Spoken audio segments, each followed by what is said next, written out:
Welcome to the Ventura Orthopedics Game of the Week from the Ventura County Star, live at Flashes Field. The Fillmore Flashes 5-3 against the undefeated Santa Paula Cardinals. Kent Brown and Joe Curley on the call, and this is a special game, Citrus Coast League game, a rivalry game, and more importantly, they're trying to make some history at Santa Paula, Joe. Well, every one of these games is history. You know, when you're dealing with Ventura County's oldest high school football rivalry, when you're dealing with one of the oldest rivalries in Southern California, in the state of California, and in the West.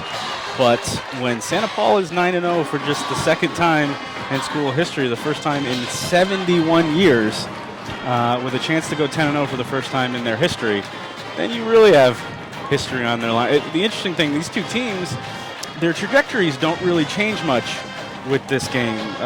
Santa Paula is still the first Citrus Coast League champion. We're still getting used to that new league name, but first one in the history of the league. And Fillmore, no matter what happens tonight, they have to win next week against Malibu to get that last playoff berth. So really, these two teams today are playing for the biggest stakes of all, which is the championship of each other. In a rivalry such as this, a lot of times that's all that matters. So. We were here, 2.5 hours before, and yes, the stands were totally full, and you expect nothing less from this rivalry. The environment at the JV game was outstanding. Can only imagine what it will be tonight in 108th meeting between the two teams, Fillmore and Santa Paula. Fillmore will kick off. They are wearing the white helmets and the blue uniforms, and for Santa Paula, the maroon with the white jerseys and white pants. 5-3, 2-2 in league play are the Fillmore Flashes, 9-0 and 5-0. The regular season finale for Santa Paula. The kick goes to the 10. Now returning to the bottom of your screen, cutting upfield at the 20, going up to the 25, and tackled down at the 26-yard line for Santa Paula was Tim Luna, the senior running back. Luna just 10 yards away from another 1,000-yard season, went over 1,000 as a junior, and as a senior, he has been outstanding all year. Santa Paula's offense led by senior Jake Munoz. Munoz this season, the leader of a 9-0 squad, trying to be the quarterback for the first ever 10-0 Cardinals team, led by head coach Mike Montoya. Citrus Coast League game from Flashes Field. Munoz from the gun, Luna the running back. Fakes it to Luna, throws it over on the left side, incomplete, intended for his top target, Victor Duran, and Duran has been quite the playmaker this season, Joe. Yeah, this the story of Santa Paula's 9-0 season is just, normally you think of Santa Paula, you think of some great runners that they've had, some real gutty teams, and they've injected some real skill this year. Whether it's Munoz, he backed up last year after transferring to Sierra Canyon, and they've had this kid who was on JV last year. This year he's been at times Ventura County's #1 receiver, Victor Duran. On 2nd and 10, it's Luna. Luna up the 30, has the first down to the 40, out of bounds near the 45-yard line. That is going to be a 21-yard pickup for Tim Luna, and that gets him over 1,000 yards for the second consecutive season. Yeah, Tim Luna has been a workhorse back for this team for 2.5, nearly 3 seasons. He's that throwback to that old Santa Paula back, before they had this passing game. He was the main, that type of back was the focal point of the offense. And now you've got what makes them so dangerous and why they're 9-0 is you can do both. Luna, another handoff. This will be for a 3-yard loss. They're going to actually mark it off at the 44, so a 2-yard loss officially. And after the 21-yard gain, a good job by the Fillmore front getting the stop on first down. You are watching the Ventura Orthopedics Game of the Week from the Ventura County Star. Make sure to follow us on Twitter at VCS Preps all night. We will be crossing the area with all the latest scores. This was a 7:30 kickoff, so as this game progresses, we will have a lot of scores ahead in coverage. We'll get some final scores later tonight as the season continues to unwind. And we are very pleased to be here at Fillmore tonight because this should be a very special environment. Primetime kickoff for a primetime game. On second down, it's a short screen pass controlled by the defense, and the Fillmore front wins the line of scrimmage again. No gain, 3rd and 12. One thing about Fillmore, you look at Santa Paula, you look at a 9-0 team and you think, oh, they've been blowing everybody's doors off. Really, this is a team that has been kind of I think I wrote in the paper, they're a team of destiny. They've won 6 of their 9 games from either tied or losing positions in the fourth quarter. So they've really made plays when it's mattered, but they haven't been mauling teams. On 3rd and 12, back to pass. It actually goes off the receiver's shoulder pads, incomplete, intended for Malik Hernandez. And it will be 4th down, and the Fillmore defense rises to the occasion on their first drive. Also, we want to let you know our photographer Chuck Herman on the field here tonight at Flashes Field. So I know, Joe, you're going to be going down to the field for the second and third quarter. We will be joined later in this game, former Santa Paula quarterback Keyshawn Mata, and then also former wide receiver George Tarango for the Fillmore Flashes. The punt lands at about the 36, takes a Fillmore bounce to the 41, and good field position for the Flashes to start off their first possession here tonight. Heart-mouth moment there for the Flashes. Wasn't quite sure if that got that up man in the back or not. Might have been a loose ball, but it wasn't. And so, yeah, when you look at 9-0 versus 5-3, one of the reasons I thought this would be a competitive game is that, Santa Paula is, they're willing wins. They're not mauling teams. So these are two teams that are pretty similar on talent, probably. On first down, it's Jake Saviors. Throws the screen pass incomplete. So we have the two Jakes in this game. That's Saviors right. for Fillmore and Munoz for Santa Paula. Pair of Jakes. Two seniors named Jake in this game. And that time the screen pass was not executed well as they tried to throw it to Paget Eklund. And it will be second down.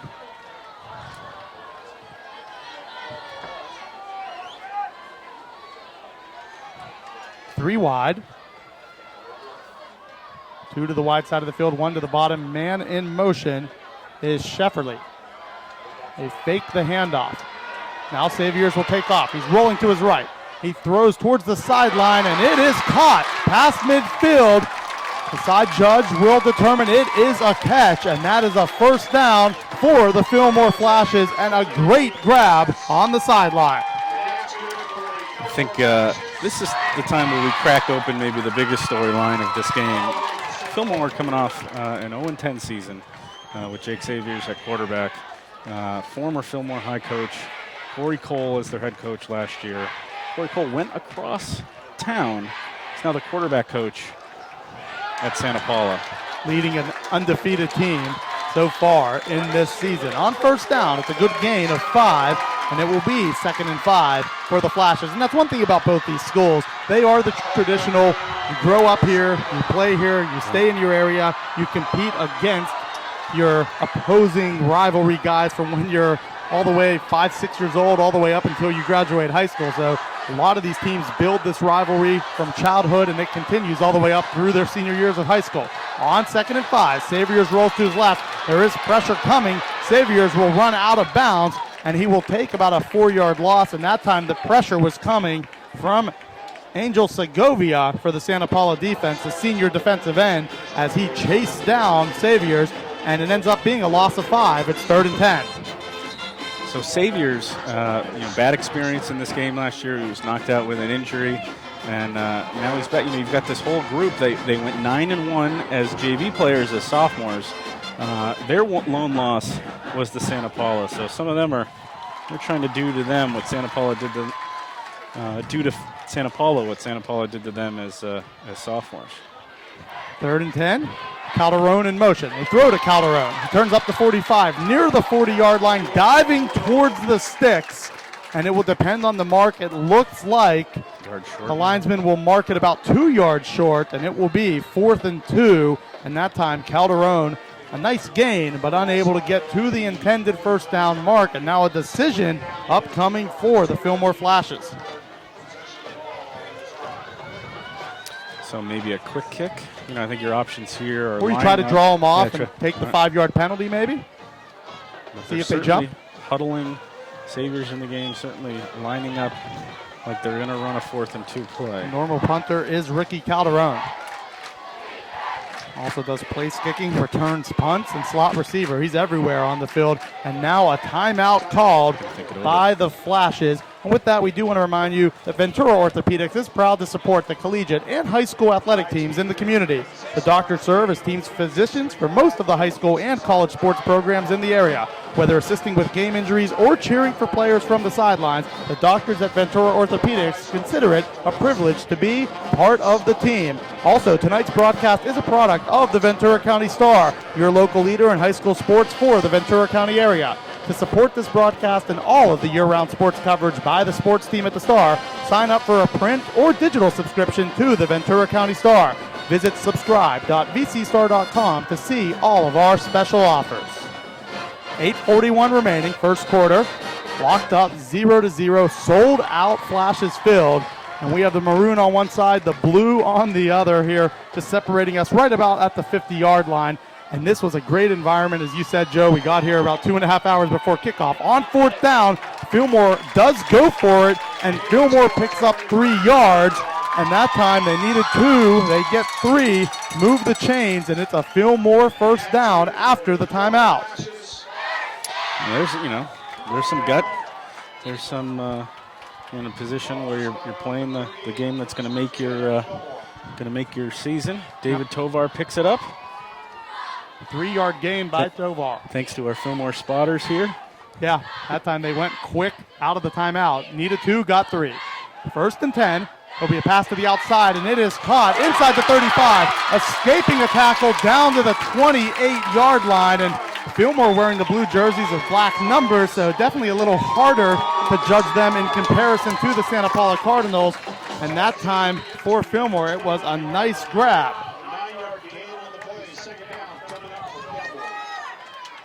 Yeah, Ryan Gonzalez. Gonzalez with the grab. Down inside the 30. It'll be 2nd and 1. A handoff, it's a first down. Tovar up in the red zone to the 19-yard line. And for the second carry tonight, Tovar shows explosiveness and another Flashes first down. Fillmore with some early momentum here. They've had the interesting thing about Fillmore's preparation is that they're not in school this week. This is their fall break. So while Santa Paula was in school, they had their mind on class or doing other things. Fillmore had all week to prepare, but all week to think about it and overthink. 1st and 10. Saviors throws right. It's caught inside the 10, near the first down marker. And that was a quick pass, high percentage, and another catch. This time it was Ricky Calderon with the grab. And they're giving them the first down. Needed 10, got exactly 10, and it will be 1st and goal for the Flashes. 1st and goal should be from the 10, maybe the 9.5. Yeah, it looks like they're going to mark it off right about at the 10-yard line. Got some tempo here from Coach Miller's group. Saviors has settled in so far. Saviors, quarterback keep inside the 10, and looks like actually it was a Tovar getting the direct snap. We've seen that a lot this year where when you get near the red zone, you put either a running back or a slot receiver in that position and you snap it to him, and he's a playmaker for a reason. And Tovar has shown great ability so far to go between the tackles for positive yards in this game. Tovar is the man on the stride. 2nd and goal from under center. The handoff goes up inside the 5-yard line. Tovar again, and it will be 3rd and goal from the 3-yard line. Fillmore's top runner is Bryce Nunez, 44, but they've gone a lot with Tovar so far. Maybe they like the matchup, maybe it's an injury. 3rd and goal from the 3. 2 fullbacks, and then the tailback up the middle is David Tovar for a 3-yard score, and the Fillmore Flashes show a lot of positive yardage, great plays up front, and then Tovar continues to finish with his runs. That was a great job by this offensive line and a very effective first drive for the Flashes. Right near the midway point of this first half, Fillmore gets the first lead tonight. Santa Paula's got Fillmore right where they want him. Yeah. The team that has come from behind. Yeah, they're not going to be too worried getting down early. Snap back, hold down, and the kick from Calderon is good.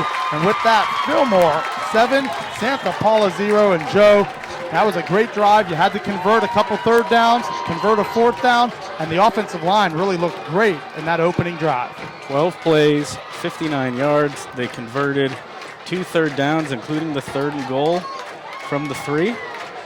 So it's just a tremendous first drive. Probably a drive David Tovar, the junior running back, is never going to forget. David Tovar excellent on that drive. The defense held on the first possession of the game, and the Fillmore Flashes offense answers with a great 59-yard drive for the touchdown. Amazing. Good field position to start, and then they convert near midfield on 4th and 2, and then find their way in the red zone and score. Live from Flashes Field, this is the Ventura Orthopedics Game of the Week from the Ventura County Star. Again, make sure to follow us on Twitter at VCS Preps. It is going to be caught by Duran.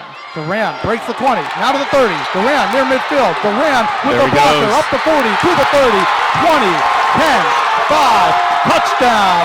Victor Duran, and just like that, the Santa Paula crowd is alive and fired up as the Cardinals answer with a big special team score. All right, I have to say, as the proprietor of the plays of the week at the Ventura County Star, Victor Duran has been maybe my best producer this year. Yeah. He's been in it almost every week, and I can pretty much guarantee he's going to be in it on this next week as well. Victor Duran. Now they will go with the extra point. It is Marco Mendez, the place kicker. The holder's Duran, so he gets to stay on. Snaps back, Duran's hold is down, and Mendez's kick is up, and it is through. And just as Fillmore built a 7-0 lead, back come the Cardinals and tie it up at 7.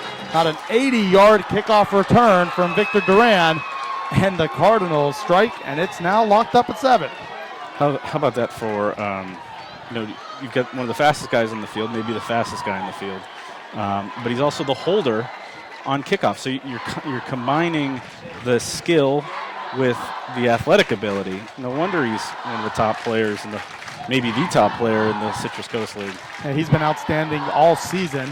And we do want to remind our viewers that are watching this game on Facebook Live, at the end of the first quarter, our coverage is exclusively on vcstar.com. So after the first quarter, if you are watching on Facebook Live, make sure to switch over to vcstar.com, as we will go exclusively from the second quarter until the end of the game on vcstar.com.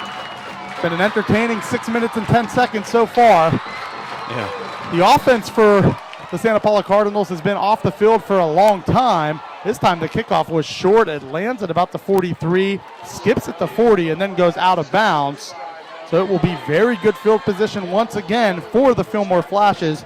And that time it was pretty evident. They were trying to kick away from the return men, Calderon and Gonzalez. But Victor Duran, what a playmaker. Munoz doesn't even have to take the field, and he had one block down the sideline and was never touched for the last 50 yards. That was an impressive return for the junior all-county wideout. Once he gets behind you, you're not catching him. So you can't let him get behind you. And we haven't even seen him run a route yet. Saviors from the 35. This time the handoff will be Bryce Nunez. Nunez will lose a yard, and that time coming up and making the big tackle was number 72, Cesar Presadio for Santa Paula. A 1-yard loss at 2nd and 11. Interesting. Santa Paula ready for Nunez. Maybe not so much the changeup back. Tovar. Yeah, Tovar was excellent on the first drive. Nunez, the normal starting tailback. starts off the second drive for the Flashes. 5:19 remaining. Saviors pump fake. Saviors has a receiver down the sideline, and it is caught inside the 40, down to the 37-yard line, and that's going to be a 24-yard gain as the Flashes get the first down.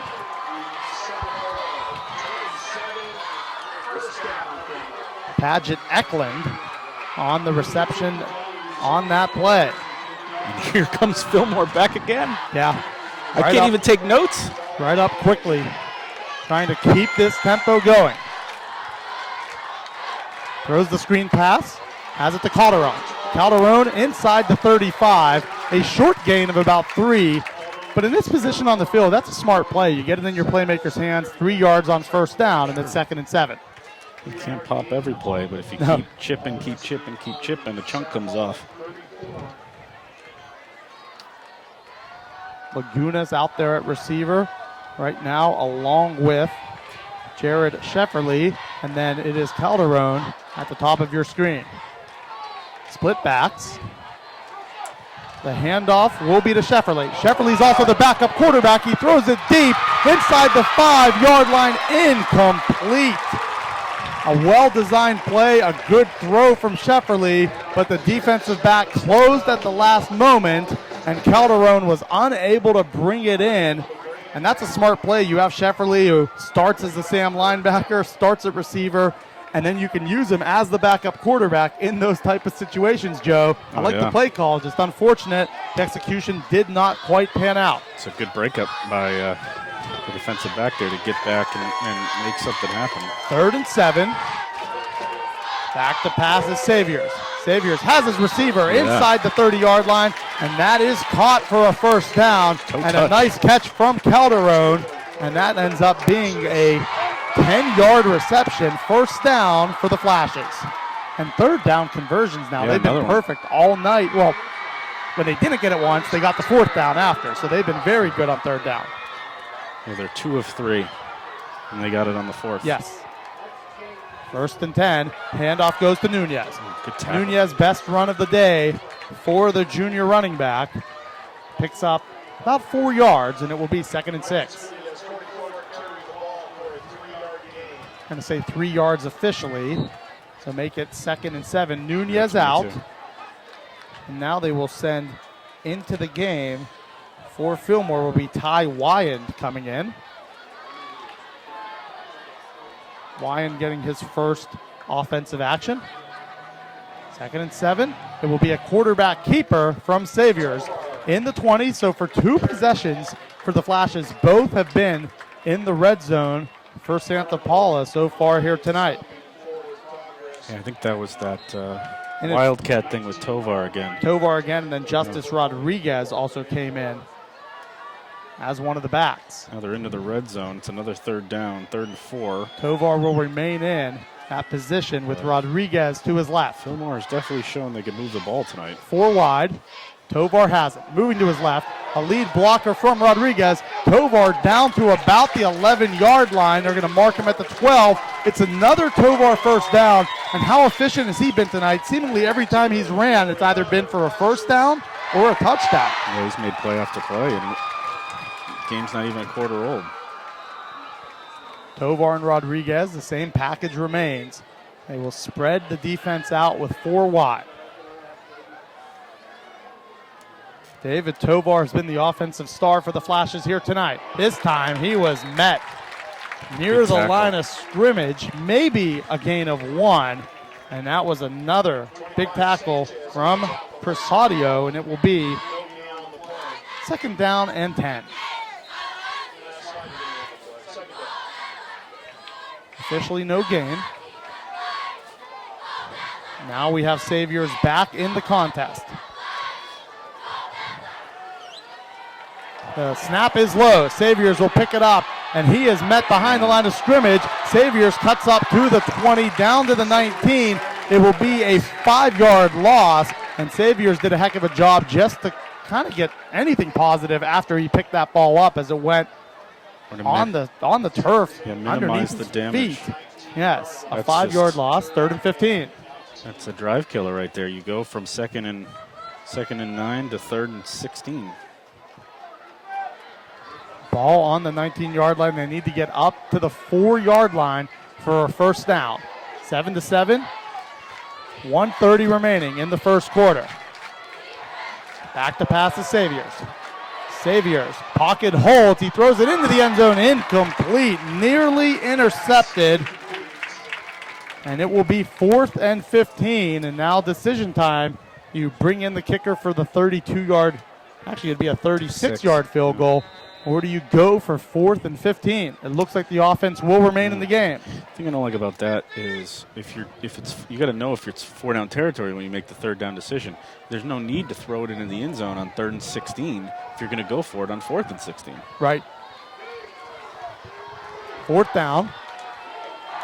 Flashes need to get inside the 5 for a first down. Saviors will throw a screen pass, and that is met behind the line of scrimmage. And the tackle was Angel Segovia for the loss, a turnover on downs. And for the first time tonight, the Santa Paula Cardinals hold the Fillmore Flashes. There's a little momentum change right there. We get to see this Santa Paula offense for the first time since the initial possession of the game. It's all the way down to 1:17 left in the quarter. 1:17 remaining in the quarter. 7-7. The Flashes defense has pitched a shutout so far, and the only Santa Paula drive, they punted on a short possession. There was contact made on the edge, and it looks like it's going to be offsides on Tyler Court for Fillmore. They will mark it off 5. It will be 1st and 5 for the Cardinals. Fitting that Santa Paula has the ball right now because we're about to go to the second quarter where Santa Paula great quarterback Keyshawn Mata is going to join us. Keyshawn Mata, former Cardinals quarterback. Also, we want to remind our viewers on Facebook Live to go to vcstar.com for exclusive coverage of this game after the first quarter ends. On first down, nothing doing. Ends up being a loss of 1, and it will be 2nd and 6.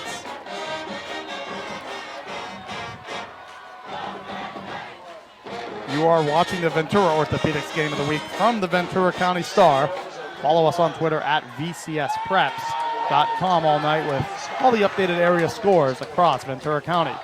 On 2nd and 6 will be the inside handoff. Luna has the first down up to the 35-yard line, a pickup of 9. And Tim Luna went for 21 earlier, and this time a good 9-yard scamper. I think we're going to have to remind Mr. Mata of the no cheering in the press box clause.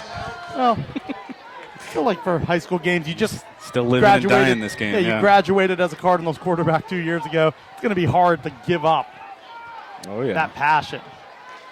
I have a feeling it may never die in this game. 20 seconds remaining in the first quarter. Luna met at the line of scrimmage.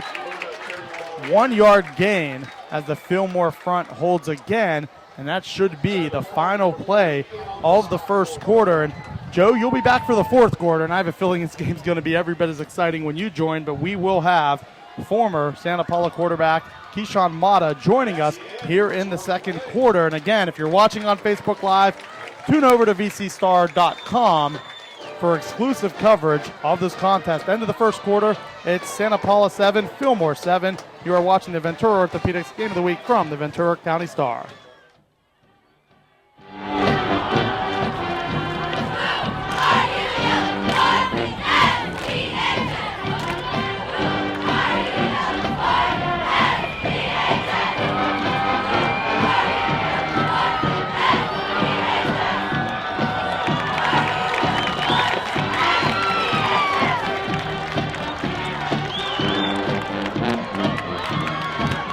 Welcome back to Flashes Field. Kent Brown now joined by former Santa Paula Cardinals quarterback Keyshawn Mata. We will be joining the third quarter from Fillmore former wide receiver George Tarango. And Keyshawn, this has been an exciting first quarter. Very. Your guys have not scored on offense yet, but how about the play from Victor Duran to tie it up on special teams? Victor Duran's amazing, man. It's crazy. Start of the second quarter from Flashes Field. 4 wide. It's 2nd and 9 for the Santa Paula Cardinals. Barba is the tailback. From the gun is Munoz. Jake Munoz throws the screen over on the left side, and it is met for a loss as Malik Hernandez catches it, and the Fillmore defense that time made sure when that ball was thrown to that side, they were right there to tackle. Yeah, Fillmore's defense bringing it tonight. Keyshawn, how is this to watch the game as a fan and as an alum of your high school as opposed to being on the field?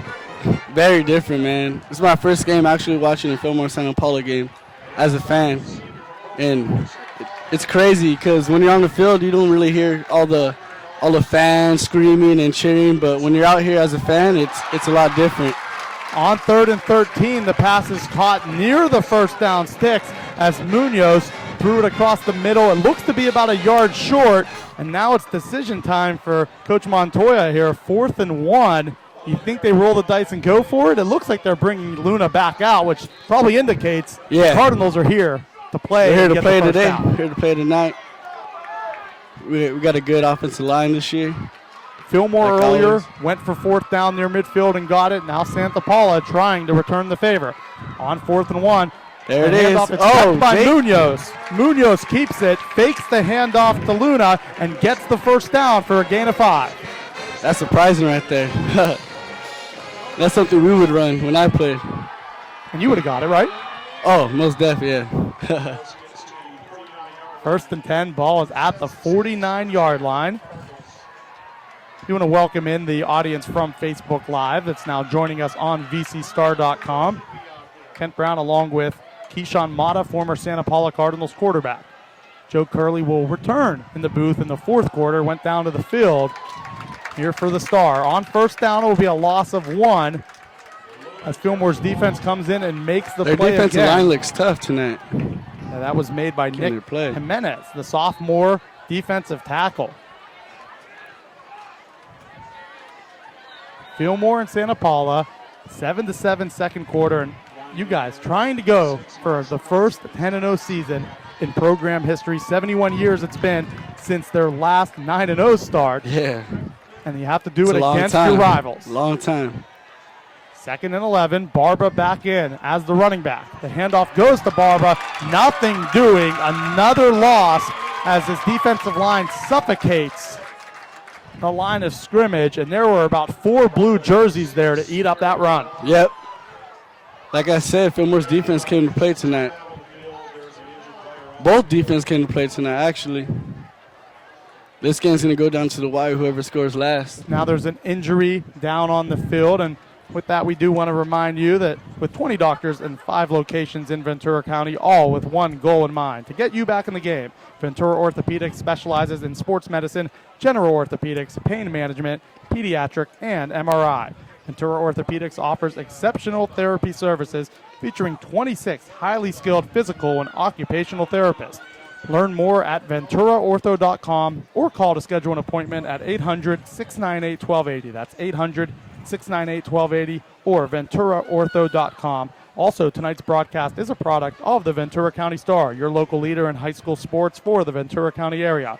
To support this broadcast and all of the year-round sports coverage by the sports team at the Star, sign up for a print or digital subscription to the Ventura County Star. Visit subscribe.vcstar.com to see all of our special offers. And Keyshawn, in this type of game, you have 2 programs where you're familiar with all the other kids on the team. You grew up in the area nearby. You know each other from childhood. You play against each other. Sometimes there's family members on both sides, one in blue, one in red. Exactly. And now you have a game with the importance of, you have a Fillmore team. Last year winless. Now they're 5-3. If they win next week against Malibu, they're in the playoffs, which would be quite a turnaround. But they want to play spoiler to your team. You guys, though, on the other hand, Santa Paula 9-0. It seems like probably the weight of the world on their shoulders, but it seems like when it's a rivalry game, all of that does get thrown out, and it becomes who wants it more in this type of game. And I think so far both teams have been up for the challenge. Yeah, in this game on 3rd and 12, back to passes Munoz across the middle, incomplete. And that time it was Gabe Tobias unable to bring it in. And it will be a 4th and 12 and time to punt. But as you said, in this game, there's passion on both sides. In this game, nothing matters. You just come in, play hard, Fillmore's always going to be a hard game, no matter what. If they're winless or if they're undefeated, they're just here to beat you. And same vice versa, we're here to beat them. But yeah, first 10-0 season. It's crazy. What was it? 71 years? 71 years. Dang. Trying to go for 10-0. 71 years since they were 9-0. The Mendez punt goes all the way down inside the 10 to the 7-yard line as it is down. That ends up being a 46-yard punt with no return.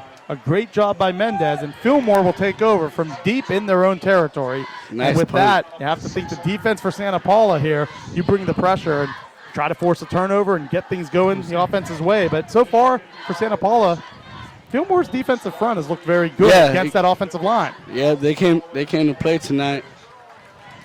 They'll get it going, though. Our backs get it going. For Santa Paula, the injury was Cesar Persadio that went down. Well, that's a good lineman right there. We need to get the lineman. We need him back. Ooh, good hit. On first down, it's a short gain at the 10-yard line. So is this your first game, Fillmore and Santa Paula game? Yes. We did the Santa Paula Nordhoff game earlier this year, but in terms of this rivalry, this is my first one that I've been part of. And Joe and I were saying 2.5 hours before the game when we got here, the JV crowd was already live. Yeah, they were ready crazy, to go. right? And so to think about how much the varsity crowd is amped up, it's quite a special environment here tonight at Flashes Field. On second and long, another handoff, nothing doing as Bryce Nunez was met at the line of scrimmage, and a good job by the Santa Paula defensive line and coming up and making the play. They're waking up now. For Santa Paula, Alexander Ladonsky. It'll be 3rd and 11 with 8 minutes remaining here in the second. Kent Brown, along with Keyshawn Mata, former Santa Paula quarterback, graduated 2016, correct? 2017. 2017, okay, so you are 2 years removed. Yeah. And you're doing some training right now, trying to look to get into Ventura College, is that correct? Yeah, I'm training over there at Varsity Sports in Santa Paula, trying to get my body right to go play at VC next year. On 3rd and 11. The pass is going to be deep as Saviors threw it into single coverage. It looked like there was contact on the sideline. Nothing was called as Gabriel Escamilla was the defensive back. And they're going to actually call roughing the passer on Santa Paula. We were looking down in the defensive secondary, and in the backfield, there was roughing the passer from this defensive front of Santa Paula. And that is going to give the Flashes 15 yards and give them a first down. In these games, that can't happen. Usually the team with less penalties is the one that takes the win home, and especially those type of penalties, those hurt. Penalties, especially when you're going to get off the field, not to mention turnovers definitely play a factor in these games. The big special teams play was huge. Yeah. The little things could make the huge difference in a rivalry game with everything at stake for both programs. 1st and 10, 7:42 remaining second quarter. Low snap. Saviors is met by a defensive lineman, escapes pressure. Oh, good throw. Towards midfield, incomplete. And a good coverage made by Gabe Tavares, the free safety, as he closed in on the football. And it will be 2nd and 10. This is a good game right now.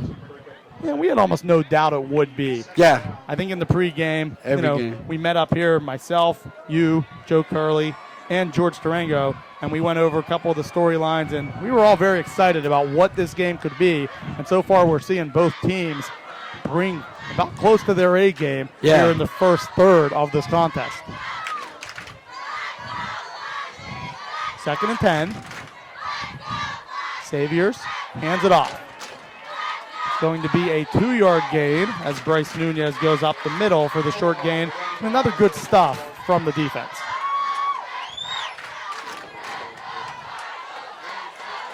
Second and 8, or actually 3rd and 8. Ball is on the 24-yard line. Both teams have been pretty good on 3rd down tonight. A lot of times on 3rd down for Fillmore, it has been David Tovar that's come in and rushed the football, either in a wildcat look where he's taking a direct snap or in short yardage. This time it's Saviors. They got to get this one, or else they got to punt next. 3 wide, 3rd and 8, back to pass to Saviors. Pocket was picked up. Good Incomplete, play. And a great job by Pedro Pachuca making the play as he knocked down the ball. It was intended for Josh Lagunas, and Pachuca came up from the cornerback spot, knocked it down, and now it's 4th down, time to punt. He broke on the ball perfectly. Good job. That's the way you're taught, too. You get that arm over, make sure that the wide receiver can't get a hand on the football. Exactly. And a big stop for Santa Paula. The defenses have definitely rose to the occasion here tonight so far. And it's about to get loud in here right Only now. one offensive score. As we are at the midway point, the snap is low, and it is Calderon who picks it up. Calderon's running to the 15, tackled at the 16-yard line, an 8-yard loss, a turnover on downs, and the Cardinals will start this drive in Fillmore's territory at the 16, and that time Calderon unable to obtain the snap. He decides to run with it instead of kicking, and it will be the best field position all night for the Cardinals. And special teams now twice tonight. Fillmore has allowed a touchdown, and now this play so far in this game, a huge special teams edge to the Cardinals. Special teams is as important as offense or defense. You need to capitalize on it too. Munoz, the senior quarterback. You're going to see a whole lot of Tim Luna and Barba right now. It'll be 4 wide. Luna is the back lined up to the right side of Munoz. 1st and 10 from the 16. Cardinals quarterback back to pass. Munoz drops it off to Luna. Luna has it at the 10. Inside the 5. Play call. Crosses the goal line for the touchdown. A 16-yard gain. And Tim Luna gets the score. He went over 1,000 yards tonight earlier for the 2nd straight season. And this time a 16-yard catch. And there's a flag in the backfield. So just as one side was given yardage, now the other side, I was just about ready to say it was going to be Santa Paula lead, and now there's a penalty flag thrown. I didn't see that until very late. That's what both of the teams can't have. If you want to win this game, you got to erase those penalties. Holding on the offense moves it back to the 25-yard line, and it will now be 1st and 20. I was about ready to write in that Luna touchdown, and then a penalty flag erases it. 4 wide again. Same formation with Luna lined up to the right side of Munoz. Maybe a screen. 6:15 remaining in the 2nd quarter. Munoz back to pass. Pocket hold. Touchdown. He has Duran wide open, and for the 2nd time tonight, Victor Duran scores. And after the penalty, 1 play later, the Cardinals answer with a strike, and we've seen that all year. Munoz to Duran. Once they're clicking, and it's hard to stop them once they're on it. And talk a little bit about what makes Duran so good and why he has elevated his game this year as a junior. Victor Duran's just a workhorse. He's always on the field working out, running routes, and he's been working since he's a freshman, and he's finally got his time to get pulled up, and now he's making the best of it. And it shows on the field. What is he, the leading receiver? Snap back, hold down, kick is up, and it is through as the POT was answered by Mendez. And got to give credit to Mendez to start this possession. He had the punt that went down to the 7. Special teams has been huge for Santa Paula so far, and Duran for the 2nd time tonight crosses the goal line, and that was a great strike by Munoz. Yeah. You mentioned Sierra Canyon transfer, a guy that comes in, and he has played really well all year. Yeah, Jake's put a lot of work in. When he came in last year, I was down there helping him out, and it was hard. It was hard for him at first. It's hard for him to come in to a new school and make friends and get used to the playbook. But what really helped him was Coach Corey Cole coming in and just being with them every day, doing drills every day, film every day, and all that. It just paid off, and it's showing on the field right now. We mentioned that earlier. Corey Cole, a former Fillmore coach, went over to the Santa Paula side, and then this offense has really been more balanced. There's been more spreads in terms of formations, and you saw it on this drive. They had the touchdown negated with 4 wide, and then the next right back to the 4 wide, and it worked out. Another short kick. They were really trying to get this Fillmore special teams off, as there is a penalty flag down on the kick. It looks like they're going to call. And that shows the offsides. confidence in their defense right there. Yeah, it's been short fields for Fillmore twice tonight. Of course, their last possession that ended with the turnover on downs after the low snap on the punt was starting at their 7, and now it will be Santa Paula to punt or to kick at the 35 after the offsides. Going through a few scores. Simi Valley ahead of Agora 14-7 at the half. Also, Camarillo up 51-3. Left 4 minutes remaining in the second quarter. The Scorpions undefeated. Nice. They have been tremendous all year. Westlake ahead 35-7 over Newberry Park. You got to love Camarillo. We got a few coaches from out in Santa Paula coaching down there. Yeah, we've gotten to see them a couple times this year in our Ventura Orthopedics game of the week, and they are something special, especially on offense. They're not the biggest team. You don't look at them when they get off the bus. They're not the team that you would go, that team's undefeated. It's the heart. It's the heart and the hard work they put in. Coach Sanchez drills it into them all day. I think he's the offensive coordinator over there. He's a mastermind over there. Shout out Coach Sanchez. At the midway point of the second quarter, Kent Brown along with Keyshawn Mata, former quarterback and Santa Paula, graduated in 2017.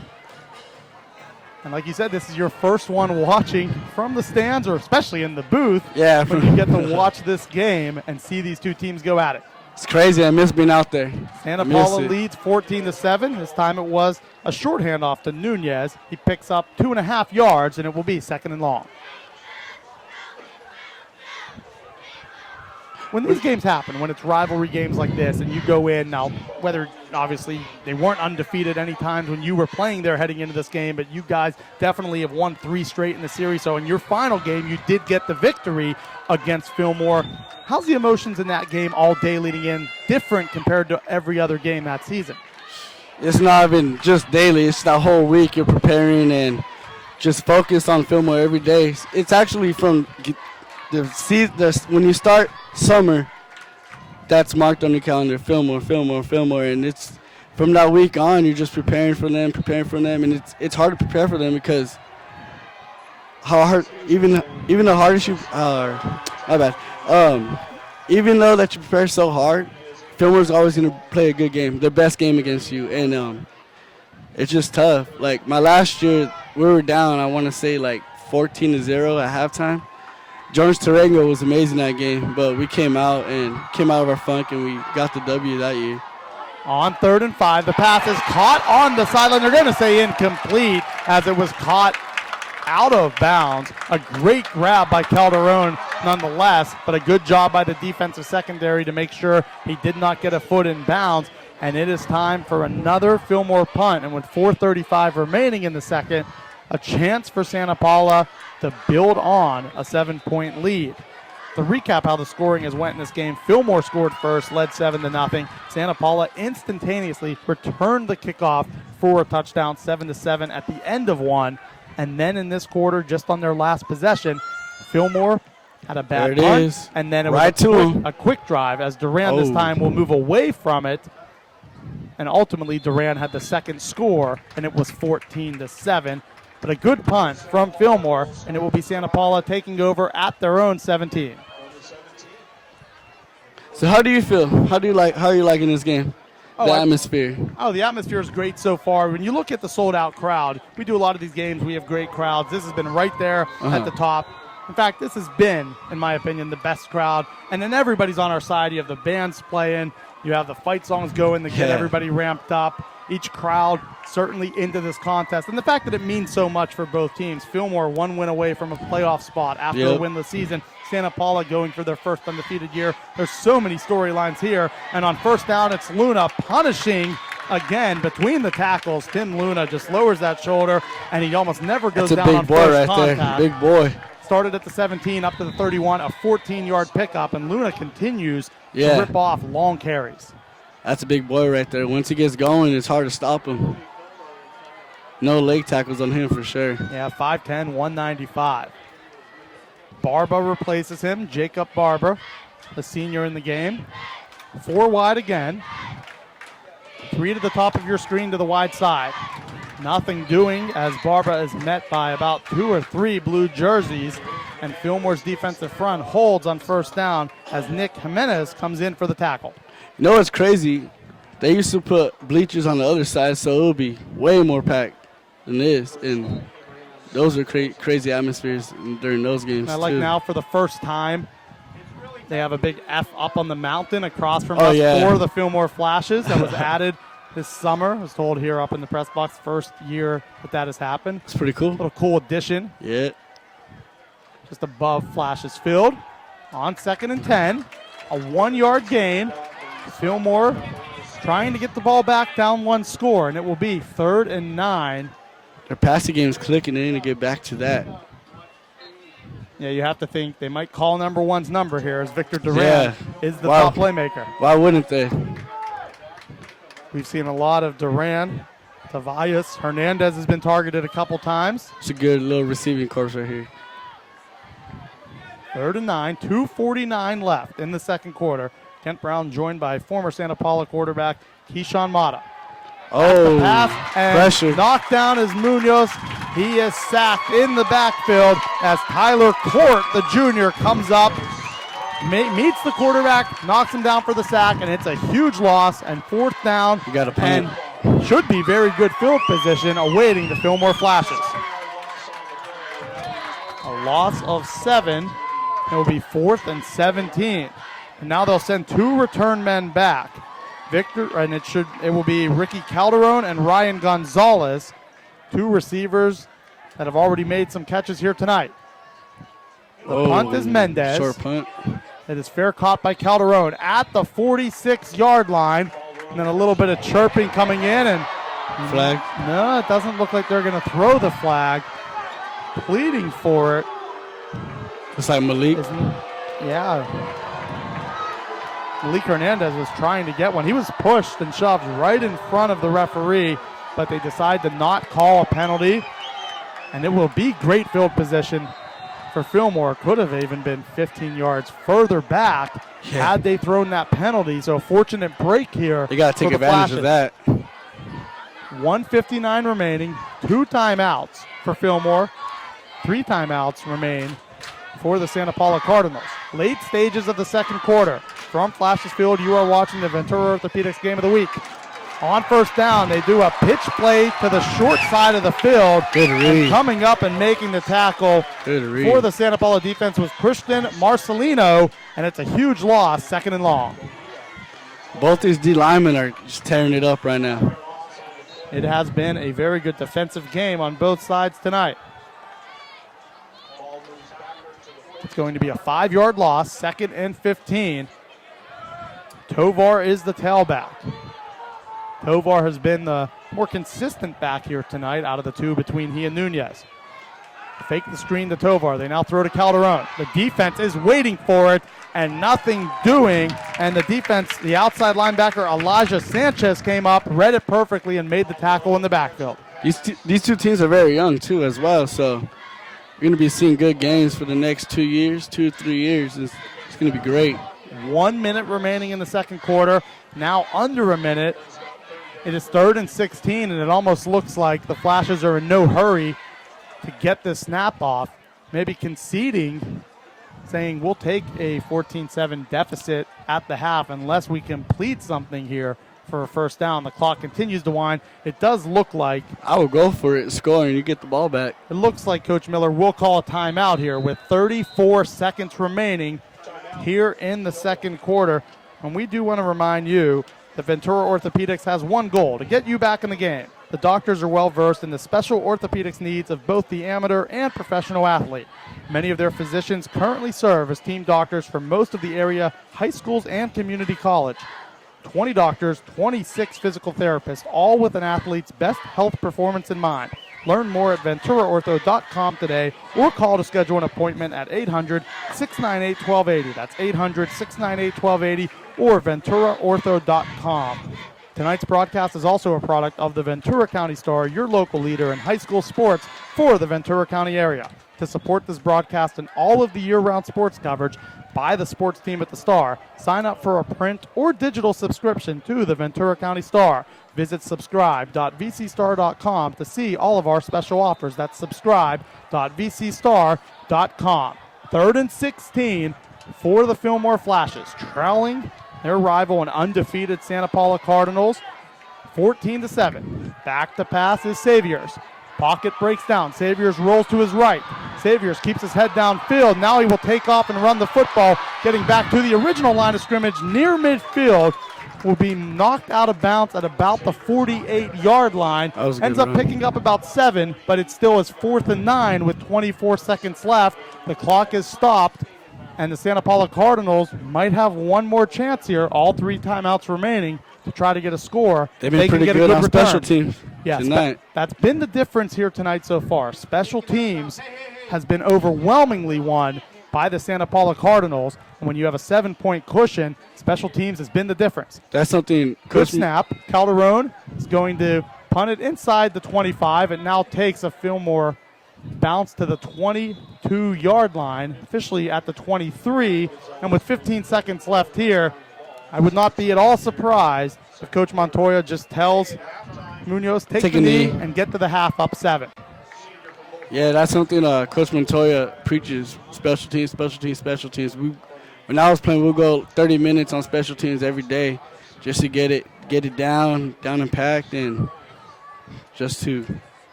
Ball is at the 23-yard line. I want to remind anybody watching on Facebook Live, we will switch over exclusively to vcstar.com for the entirety of this game. Third quarter on. 14-7. They're going to hand it off to Luna. Luna has been a playmaker tonight. Luna up past the 30, out to about the 35-yard line, and with 9 seconds remaining, it's a 11-yard gain as Luna goes out of bounds.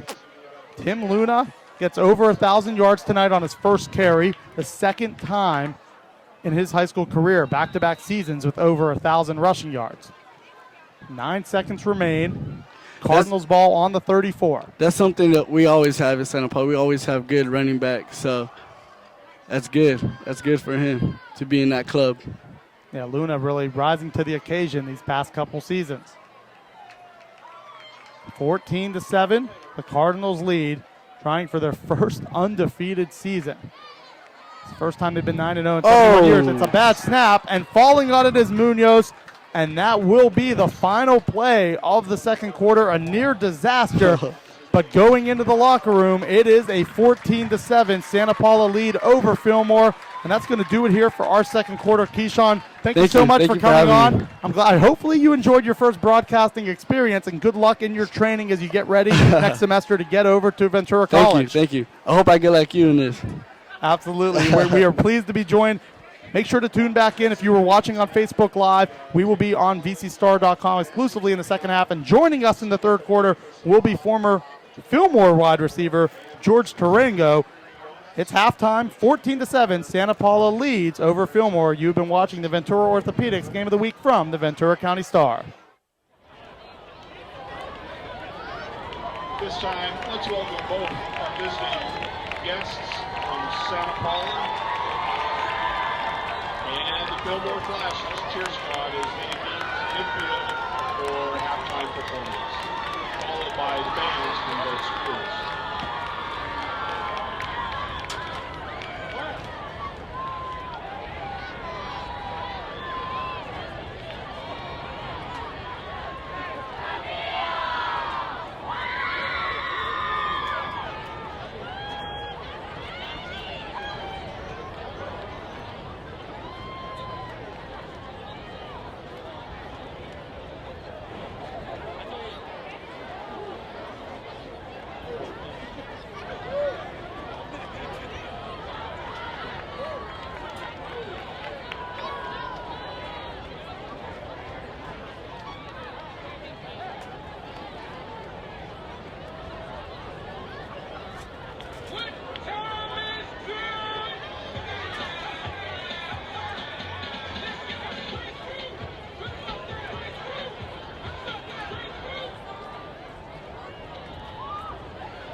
both schools a big round of applause. Great job out there.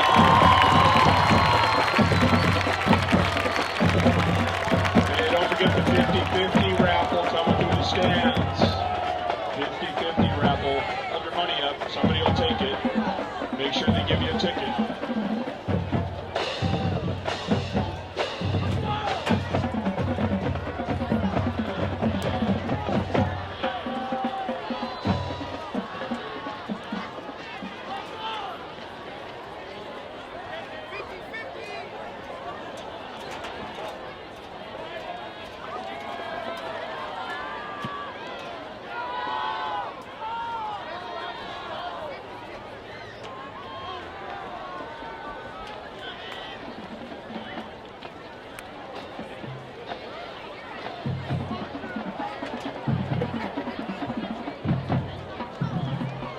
Ladies and gentlemen, in just a few moments, we will have the Kick for College Scholarship, which is presented by the Oxnard Auto Center. From Santa Paula, the Oxnard Auto Center is proud to have Javier Garcia and Camille Hernandez attempt a successful kick through the goalposts. If they're successful, they'll receive a $500 scholarship for college. They're going to be taken to the field any moment now.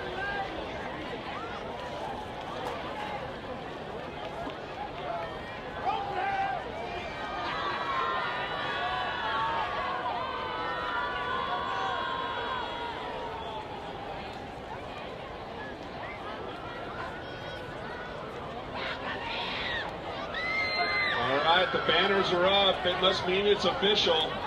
Oxnard Auto Center Kick for College about to get underway. Let's give a big round of applause to Javier Garcia and Camille Hernandez from Santa Paula. Let's wish them well. If they're successful, they will receive a $500 scholarship courtesy of Oxnard Auto Center. And then I see some people we may recognize from Fillmore who will follow. So let's give them all our encouragement and support, and let's hope they're successful. Looks like Javier Garcia will be doing the kicking duties. The holder's Camille Hernandez.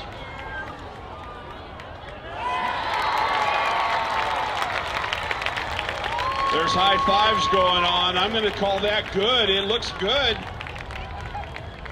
Now it is Ariana Shefferly and Sergio Contreras from Fillmore.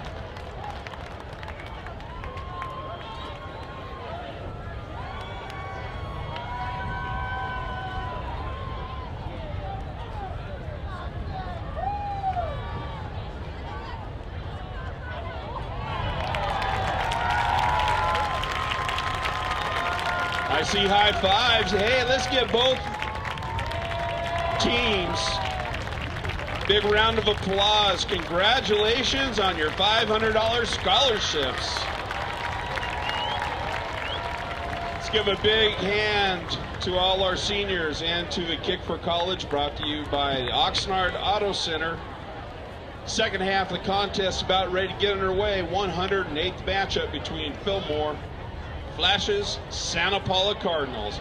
Hey, and let's give a big shout out, big round of applause to Oxnard Auto Center for those scholarships.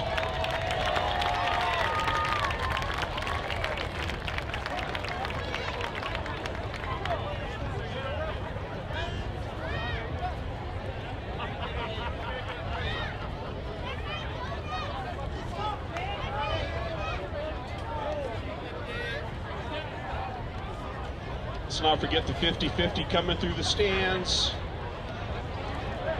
You have a little bit of time left to go get down and get something from the snack bars. Come back and settle in for the second half of the contest. Fillmore Flashes would like to thank all its business sponsors. The list is long and extensive. We're very fortunate to have these businesses that step up and support the Fillmore Flashes. Please look at their banners down at the bottom of the stadium and take the opportunity to thank them for their sponsorship of Fillmore Flashes Athletics.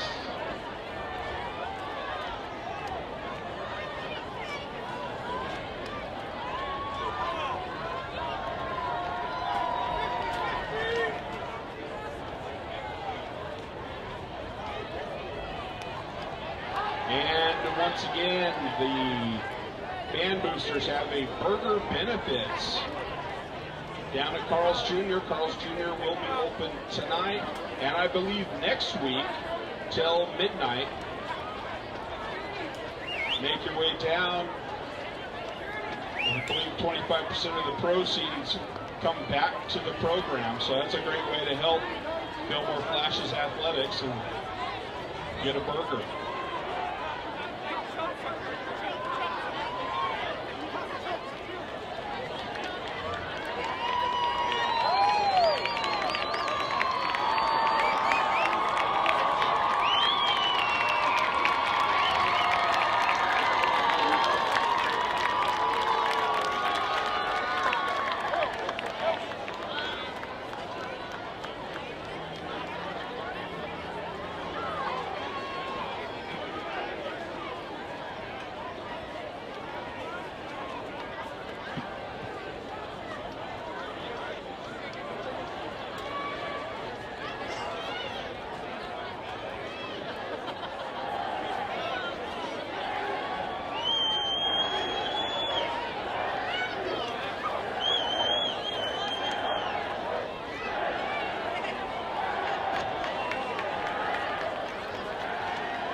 And this is the BC Star Game of the Week. In approximately a week's time, you'll be able to go on YouTube and stream the game and watch it.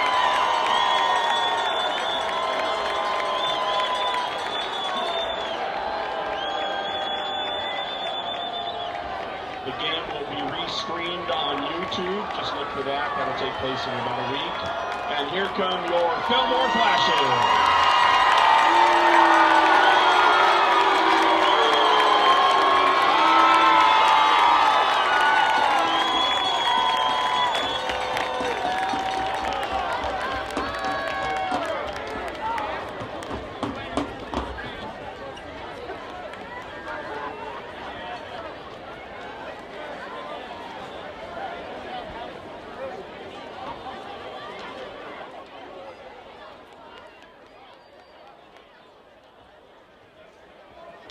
You doing play-by-play of your preparations?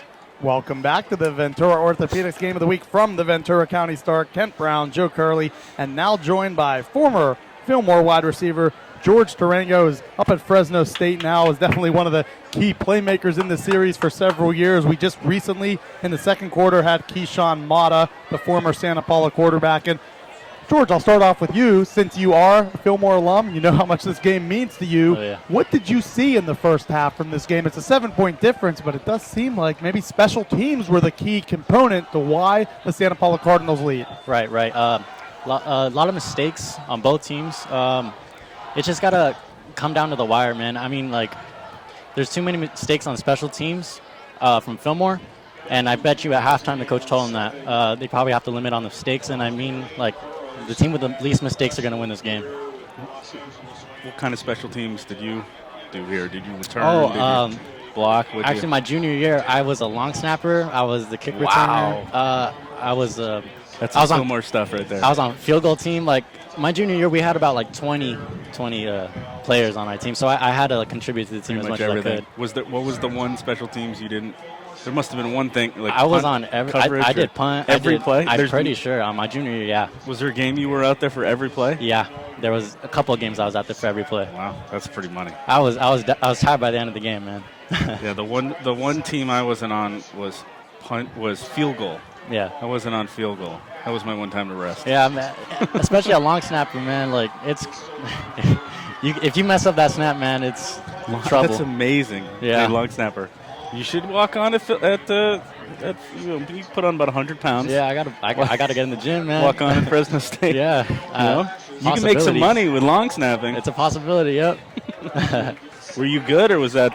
I was decent. I mean, I was there for a reason. So what was the issue? There was people on the sideline saying that maybe the punter was too far back, or the usually our punt, like with our team, it was about 15 yards. I don't know exactly where he was at on the field, but it might have been the long snapper. He would have kind of short-armed it that one a little bit, but it's just mistakes that can't be happening. And then also you had the 80-yard kick return touchdown after the 7-0 lead. Right. And then to give credit to Marco Mendez, the punter and the place kicker for the Santa Paula Cardinals, he pinned Fillmore deep, which always brings a bad punting situation where if that happens, you take over inside the red zone, right, and you're one big strike away, which we saw Duran catch the 26-yarder. Exactly. So to give credit due to Santa Paula, they definitely stepped up on special teams and made the plays here. But this has been a defensive contest here on the Ventura Orthopedics Game of the Week from the Ventura County Star. Flashes Field, Kent Brown, Joe Curley, and George Tarango. It's a short kickoff, fair caught at the 30-yard line, and the Fillmore Flashes will take over down 7. Recapping the first half scoring, it was 7-0 Fillmore midway through the first quarter. 15 seconds later, a Victor Duran 80-yard kick return touchdown tied the game at 7 apiece. That was your score at the end of the first. And then the only score in the second quarter was a 26-yard touchdown catch. It was a strike from Munoz to Duran after the turnover on downs on the bad snap on the punt. And that is where we sit with Santa Paula up 14-7 and 24 minutes away from the potential first 10-0 season in program history. First time in 71 years that they've been undefeated 9-0 going into this final game. On first down at Saviors. Across the middle, it is complete for a 9-yard gain up to about the 39-yard line. A good catch that time from Jared Shefferly, who's also the backup quarterback. And 2nd and 1 is where you want this offense to be. And Joe, in the first half, we saw a little bit of Bryce Nunez, but we saw a lot of David Tovar. He was a big difference on 3rd down and then 4th and short as well. Yeah, whether he was running the ball or whether he was, behind center as a wildcat quarterback, he made some big plays. On 2nd and 1, it's Saviors, quarterback keep up to the 49-yard line. And George, both defenses, the fronts, the secondaries, you name it, from top to bottom, have been very impressive so far. Right. It's been a defensive battle, definitely. I noticed that Fillmore's has an empty backfield now, starting off the third quarter with that. It definitely is going to shift the defense and spread them out, and that leaves the middle of the field wide open. Hence the fact that you just had a little hitch route from the middle, and now quarterback keeper down the middle.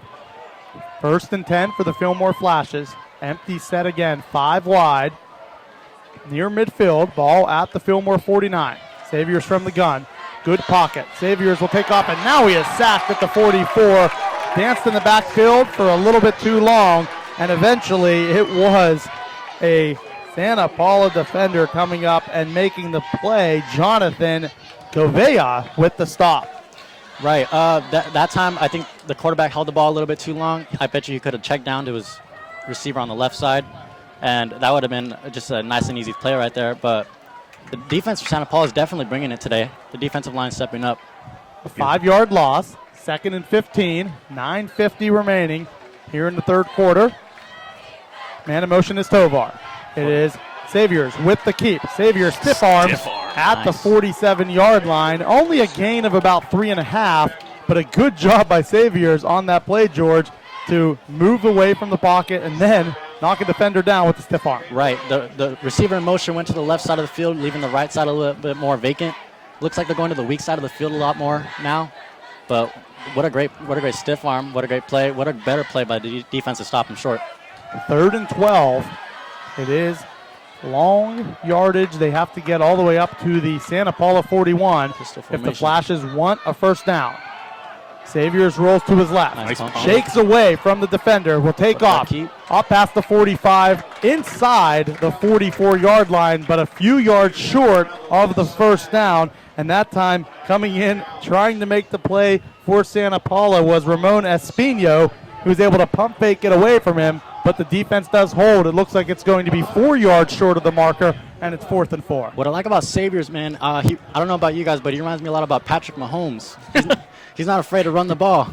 Well, let's see that arm. See if he can throw it 70 there. The one thing about these two guys, the pair of Jakes, these are some big, prototypical size quarterbacks. I mean, Jake's a pretty big athlete, or I should say, Saviors is a pretty big athlete, and Munoz, has a real nice arm. On 4th and 4, it was the punt from Calderon, and it went to about the 15-yard line. And we heard some of the coaches The nose, what not the nose happy are. about Duran touching it. Yeah, same thing. You remember last week we had the big thing whether or not Devin Morris, the Buena playmaker, was going to get the ball. There is a flag on the field currently. And so, I had a couple. I was down there the second quarter taking some video, getting some isolation video on Munoz just to watch him kind of in and out of his breaks and stuff. He's a very nice pocket passer. He stays in the pocket. He's not afraid to stay in there. It's a great trait to have as a quarterback. It's pretty natural. Santa Paula, though, will be backed up inside its own 15-yard line. I think I want to mention pretty cool halftime that the Fillmore and Santa Paula cheerleaders doing their halftime together. I thought was pretty cool in a big rivalry game. The ball actually backed up all the way to the 10. So the worst field position of the game for the Santa Paula Cardinals tonight. On first down, it's Munoz giving it off to Luna. Luna up close to the first down, picked up 8 yards, and a good gain. And between the tackles is where he shined tonight. Right, the defensive line there, they didn't get enough surge, enough to get the offensive lineman out of the way. Great play by Tim Luna, though. 8 yards. Luna for the second consecutive year, over 1,000 yards. And he is a tough guy to get down on first contact, almost 200 pounds, lowers the shoulder, low center of gravity, and does a great job tonight of gaining big yardage up the middle. 2nd and 2, it'll be Luna again. Luna needs to get to the 20 for a first down, has it as he gets to the 21, a 3-yard pickup as he went off the left side, and Tim Luna continues to impress. Yeah, I mean, we're talking about two quarterbacks, two passing attacks, and certainly Tim Luna has been, the most consistent aspect of this offense for multiple years. I mean, I played against Tim Luna. It's Magana? Luna. I played against Luna as well. He was the kickoff returner when I played. They had Anthony Morales. Oh, another good friend of mine. Runner. Really good friend of mine, Anthony Morales, man. Yeah, he's a good guy. I wrote a feature on him. Great baseball player, too. Great baseball player. He's a multi-sport athlete. 1st and 10. Santa Paula 9-0 on the season, 5-0 in the Citrus Coast League. It'll be Barba to change the pace back, and he is brought down in the backfield, and they've done a very good job against Jacob Barba tonight. Yeah. He has not had much room to work with. Seems like he's more of like an outside runner. They're containing him very well. Another great effort from this Fillmore defensive line, and it will be 2nd and 14 after the 4-yard loss. Look for a pass here. I noticed that the corners, they're following Duran with one corner. There's Nick Herrera, number 26. I think he's out on this play, though. Looks like Ty Wine's on him now on the left side of the field. It'll be... Look at this guy. I'm going to lose my job. 3 wide, you get a fullback. Tarango coming in. And Barba, he's doing a great job here tonight. Tony Romo. Great analysis. Back to pass. There it is. They saw Munoz this match. going for Duran. Duran has it at the 40. Duran up to the 30. Duran down at the 20-yard line. They were at their own 21. Now they're in the opponent's 20-yard line. That is a 60-yard gain. And Victor Duran shows his speed. And Munoz showed the pocket presence and the arm on that one. Very accurate pass by Munoz there. As soon as Nick Herrera, the corner that's been following him all game, he comes out, and then that happens. I mean, they've been stopping him all game until that play, but that is something you noticed, and then the offense noticed. Right. New cornerback in. Got hit him. Let's see if as a receiver, you're telling the coaches that as well. Yes, absolutely. Now they will go power formation, just 2 wide. Duran is at the bottom of our screen, 1-on-1. Fullback remains in the game. Nick Herrera's there. He's going to challenge Nick Herrera. Gets Duran. He's and throwing he's out. his way. What a great play by Nick Herrera there. To bat that ball down. No safety help. That was man-on-man the whole time. Herrera, the junior, knocks it down, and a really good coverage play as it's now 2nd and 10. They try testing him again. You said junior. Those guys probably know each other. They probably played on JV against each other last year. Probably, yep. You play them in Pop Warner all the time. Raider football, Santa Paula football, Fillmore Raiders, man. I've been growing up with playing these guys, so everybody knows everybody. That's for sure. Yeah, it's a very close community on both ends, and the rivalry starts at a young age. Oh, yeah. On 2nd and 10, it's a 5-yard gain from Tim Luna, and now it's 3rd and manageable. 6:45 remaining in the third quarter. Santa Paula trying to build on their lead, currently 14-7, with the 7-point cushion over the rival Fillmore Flashes. We are Big third down here. It's a at third down. Flashes Yep. Field. You are watching the Ventura Orthopedics Game of the Week from the Ventura County Star, Kent Brown, Joe Curley, and our special guest here for the third quarter, former Fillmore wide receiver George Tarenga. 3rd and 5, and a penalty flag is thrown. That's usually maybe False a delay start. of game. And nope, the false start. Back them up 5 yards, and instead of it being 3rd and 5, it's now 3rd and 10, and that's a big penalty in the stage of this game. Right. Fillmore can stop him here. Maybe if they would have stopped, if they wouldn't have had that false start, if they stopped him, maybe a field goal. I don't know how good the leg is for Santa Paula's kicker, but this is a big stop if Fillmore can get him in. Marco Mendez, the senior place kicker. Big thing about the Duran play over the top is he's double covered. It doesn't matter because he runs by both guys. Right. Duran now is at the top of your screen. They go 4 wide. Duran is the receiver on the short side of the field. Looks like they're good. Looking his way, and it is Comeback complete route. to Duran. What a nice route there. Duran needed to get to the 10, gets up to the 8-yard line, a 12-yard pickup. And you mentioned a curl route, come back, get Right. the first down. Right off the and sticks. it looked like the entire way Munoz was going to Duran. He And just looked Duran there the whole time. ran his route perfectly. Yeah, Munoz stick the outside release. He ran up the field, and once he saw the corner, turn his hips, then he breaks down on the comeback route and comes right back to the ball. Officially- Great play by Duran. Reminds me of George Tarango, circa 2017. Officially a 13-yard gain. 1st and goal from the 7. Luna has it. Luna up inside the 5. And another powerful run. Not one of his best runs of the day, but if he can keep picking off 3 yards, he's going to eventually get in. So not a bad gain on 1st and goal. Yeah, you want to take 3 yards every time you can get it. That's for sure. Tim Luna, a powerful runner. I mean, I played against him myself. He was the kick returner when I played against him. And coverage and kicks, man, he's fast. I mean, I also ran track against him as well. And he's fast. Who was faster, you or him in track? Ooh, I don't know. Sounds like him. 2nd and goal from the 4. Fullback for Santa Paula in the game is Angel Segovia. A handoff is to Luna. Luna goes off the left side, and it will be a short gain of about 1. And so 3rd and goal from the 3. The clock continues to wind here as it's been a fast third quarter with a lot of runs, a lot of plays in bounds, and a huge possession here as we are closing in on the final frame of this game. Pivotal And moment. it's still a 1-score game for now. Yeah, like I said, like the team with the least mistakes. Santa Paula's been having a little bit of trouble with the false starts and stuff, but if they can limit those, it's going to be a good game. 3rd and goal from the 3. Munoz from the gun. Man coverage on the corners here. It is Luna in the backfield to his left. Handoff goes to Luna. Luna There it cuts is. up and scores, standing up for the 3-yard score. And for the first time tonight, Tim Luna gets into the end zone and the largest lead of the game as Santa Paula now ahead by 13. That play there, that's the play that killed us in my year when we were playing them. It's an inside zone, and that's really hard to stop. Like, we were literally calling out, as defenders, we were literally saying they're going to be running the same play. And what do you know, they still run it, and as long as it works for them, they're going to keep running it. If they can block up front, you get a hat on a hat, as they say. Exactly. You follow your blockers, and you get in. And that time, it was a pretty easy scamper into the end zone. Tim Luna scores his first touchdown of the night, and Santa Paula now a little bit over 15 minutes from potentially going undefeated for the first time in program history as the Cardinals build up a 14-point lead. We do want to remind you that tonight's broadcast is sponsored from Ventura Orthopedics, and Ventura Orthopedics is proud to support the collegiate and high school athletic teams in the community. The doctors serve as team physicians for most of the high school and college sports programs in the area.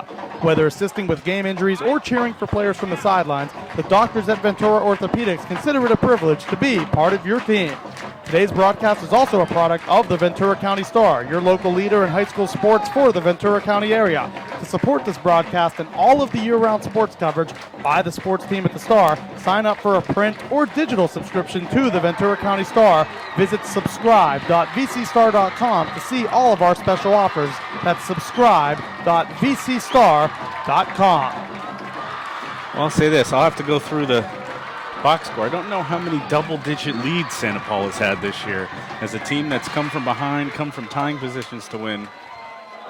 Short kickoff, and it is fair caught at the 38-yard line. And this is the team, they're 9-0, George, but they 6 times, as Joe reported earlier this week on the Star website, they've trailed in the fourth quarter. Yeah. So for Santa Paula, they're not a team that, as Joe said, they're not used to being up 14 points at this stage, but they're also a team, if you were up 14 and it was a lead for Fillmore, they wouldn't feel uncomfortable knowing they need to come back. Right. But now the mindset for Fillmore, you're down 14 in this game. It's been a defensive game on both ends, and for the most part, Santa Paula has done a great job against the run and really, I think, making it a challenge on this offense. Right. What would you do here if you were the OC, you're putting on that sort of coordinator's hat? What are you looking to do this possession? I would tell him just take it one play at a time, you know.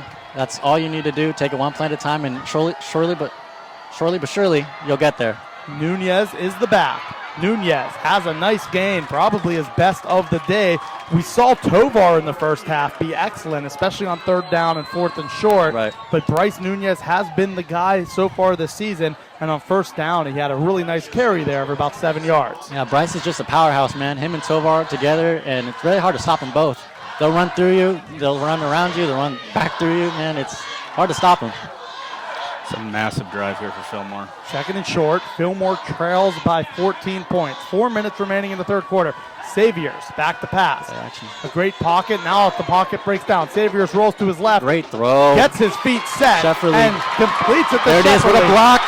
Nice. Inside the 20-yard line. And how about Saviors able to move to his left, get himself set, and then find his receiver downfield. Very, very good on the run. I mean, I've seen Saviors grow up in this town. I've played like with him.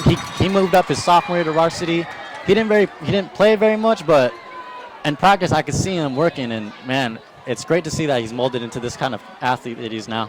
Yeah, Saviors did a great job there. Had a good pocket for a while, then moved left, but to actually get himself square and find the receiver was extremely impressive. It remains empty set, 5 wide set for the boys in blue, the Fillmore Flashes. Down 21-7, Saviors keeps it. Saviors inside the 20, gets maybe up to the 18-yard line, might be a gain of 1 or 1.5. Nonetheless, a pretty good job by the defensive line of Santa Paula. You know, very rarely in any game can you see like one team really try to pick it up and really start to like fight. And you could see Saviors out there just playing his guts out, right? You know, really trying to finish plays, really trying to, he's a quarterback. He's trying to run through people. I mean, you could just see how much this rivalry means to these kids just in the way that they're playing this game, and they realize they're down 2 scores and they need something right here. Yeah. It's second down and about 8. Saviors is going to hand it off. It is Tovar. Tovar inside the 15, up close to the 14-yard line, a gain of about 4.5, and it will be third and short. And at this point, you got to think it's 4 downs if you need it. Down 14, late stages in the third. Right. Great play by the pulling guards out there to get out to the second level. Open up a little bit of a hole there. Got third and medium here. Third and 4. And what did we say earlier? You got 2 plays to make 4. You don't have to throw in the end zone here. Pistol set. Savior. Lined up behind him is Tovar. Man in motion was Shefferly. There it now is. they're looking guy. Shefferly's way. Shefferly catches it inside the 10, down to about the 5-yard line. That is a pickup. Officially, they're going to say at the 6, so an 8-yard gain. And that time you send Shefferly in motion, you fake the handoff, and he just opens up, catches the ball, turns upfield, and picks up 8. That's a quick play right there by Shefferly. And great throw by Jake. And it's a great play for your quarterback, too, because it's a pretty high percentage throw. Gives him the confidence he needs. Like, completions equal confidence. And now out of the game, they're going to go to that Wildcat set, and you have to think it's Tovar. And then when they've had him in, they've been sending big number 36, Justice Rodriguez, as his lead blocker. He goes right behind Rodriguez. Tovar has it. Tovar is going to cross the goal line for the 7-yard touchdown. And just like that, David Tovar, for the second time tonight, is into the end zone, and Fillmore is back in this game. Yeah, they like to go to Tovar a lot because he's just a big body, man. They just get the lineman out to the left, have a lead blocker, and then he's in for the score. Really simple as that. David Tovar, his second score of the game from 7 yards out, and now Fillmore is a PAT away from closing the lead from 14 down to 7. In for the extra point is Ricky Calderon. The holder, Shefferly. Snapbacks, hold is down, and the kick is up, and it is through, and the Fillmore Flashes are not going away yet, and we would have expected nothing else but a close contested game as we are heading towards the fourth quarter, but that was an excellent all-around possession, George. Whether it's the quarterback saviors, the tailbacks, Nunez and Tovar, and then all the receivers, the offensive line, everybody played their part on that drive. Yeah, what a great drive by Fillmore. It's a much-needed drive. They needed to score on that drive, man, because if they wouldn't have, the momentum would have stayed with Santa Paula, and that would have been terrible for Fillmore. What a response. 6 plays, 62 yards. Really just, the big play obviously was the Saviors kind of scramble. This is amazing. Did they do this when you were here? They do that all the time. I love that. It's awesome, right? Yep. The cheerleaders spelling out Fillmore with their pom-poms. I posted a video on VCS Preps. If you want to check it out, if Anthony didn't get that live. I don't think we don't know exactly what Anthony's. We don't know what your picture shows right now. Anthony's up on the roof. He's separated from us.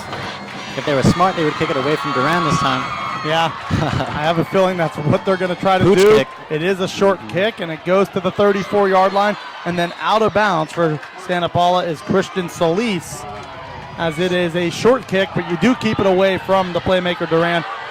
You mentioned VCS Preps. Follow us at VCS Preps on Twitter. A couple score updates. Camarillo final 58-3 as they remain undefeated over Thousand Oaks at halftime. How about this? Calabasas and Oaks Christian locked up at 7-7 at the half. Simi Valley is ahead of Agora 35-7 at the end of the third quarter. And also at the end of the third, Ventura leading Channel Islands 35-6. Undefeated Oaks Christian and a nail biter. Number 5 in the country. And then how about Camarillo just keeps rolling. Yep. 2.5 minutes remaining in the third quarter. Munoz is going to hand it off to Luna. And that time they faked the inside handoff to Solis, and they give it to the powerful Tim Luna for a short gain on first down. Pickup of 3, 2nd and 7. Yeah, right there is just the same play we've been talking about. So that inside zone, it's effective for Santa Paula, definitely. Definitely in my year. Maybe Fillmore can stop it this year. I mean, as long as they just keep getting those short yardage situations, Santa Paula is in good shape. All I got to do is kill the clock at this point. 21-14.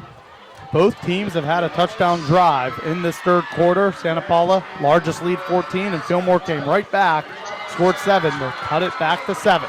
Yeah, both teams have had nice responses, yeah. It's Barba into the game, and the fullback is Segovia.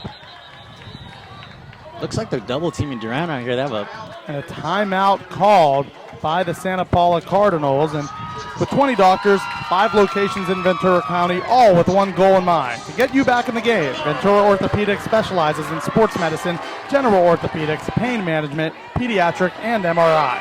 Ventura Orthopedics offers exceptional therapy services featuring 26 highly skilled physical and occupational therapists.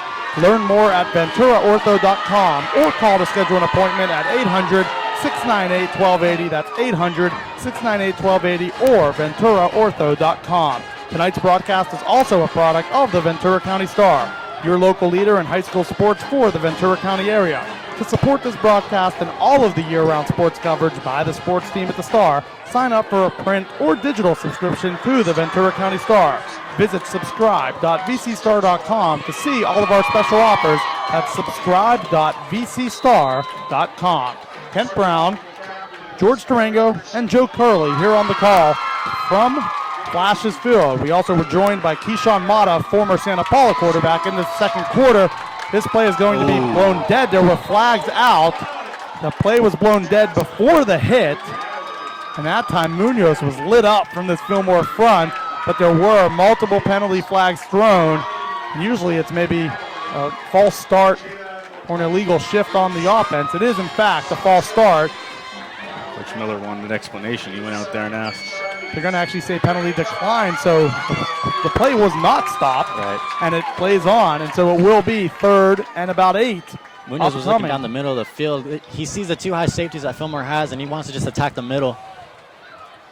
You have to think Fillmore here, especially after last play. Quarterback's thinking pressure. You might want to keep sending some pressure, especially on an obvious passing down. But you do have to watch out for Victor Duran, who is at the bottom of our screen here on the short side of the field. On 3rd and long, they will throw a quick pass to Barba. Barba's met at the line of scrimmage. It will be a loss, and the Fillmore defense holds a loss of 2.5, and it is 4th and 9. Time to punt, and a great stand from Fillmore's defense. Great rally by the defense there. They practice that. I mean, we used to practice that, and I know that they still do. It's called the rally drill, where you just have a guy called the rabbit, and they just chase the rabbit. The whole team does. Great stand, and now both saw them do that Wednesday. Yeah. Both return men are out there, Calderon and Gonzalez. Calderon at the bottom of your screen, and Gonzalez at the top. It will be towards Gonzalez. It bounces short. Now both Fillmore Flashes returners will step away from it.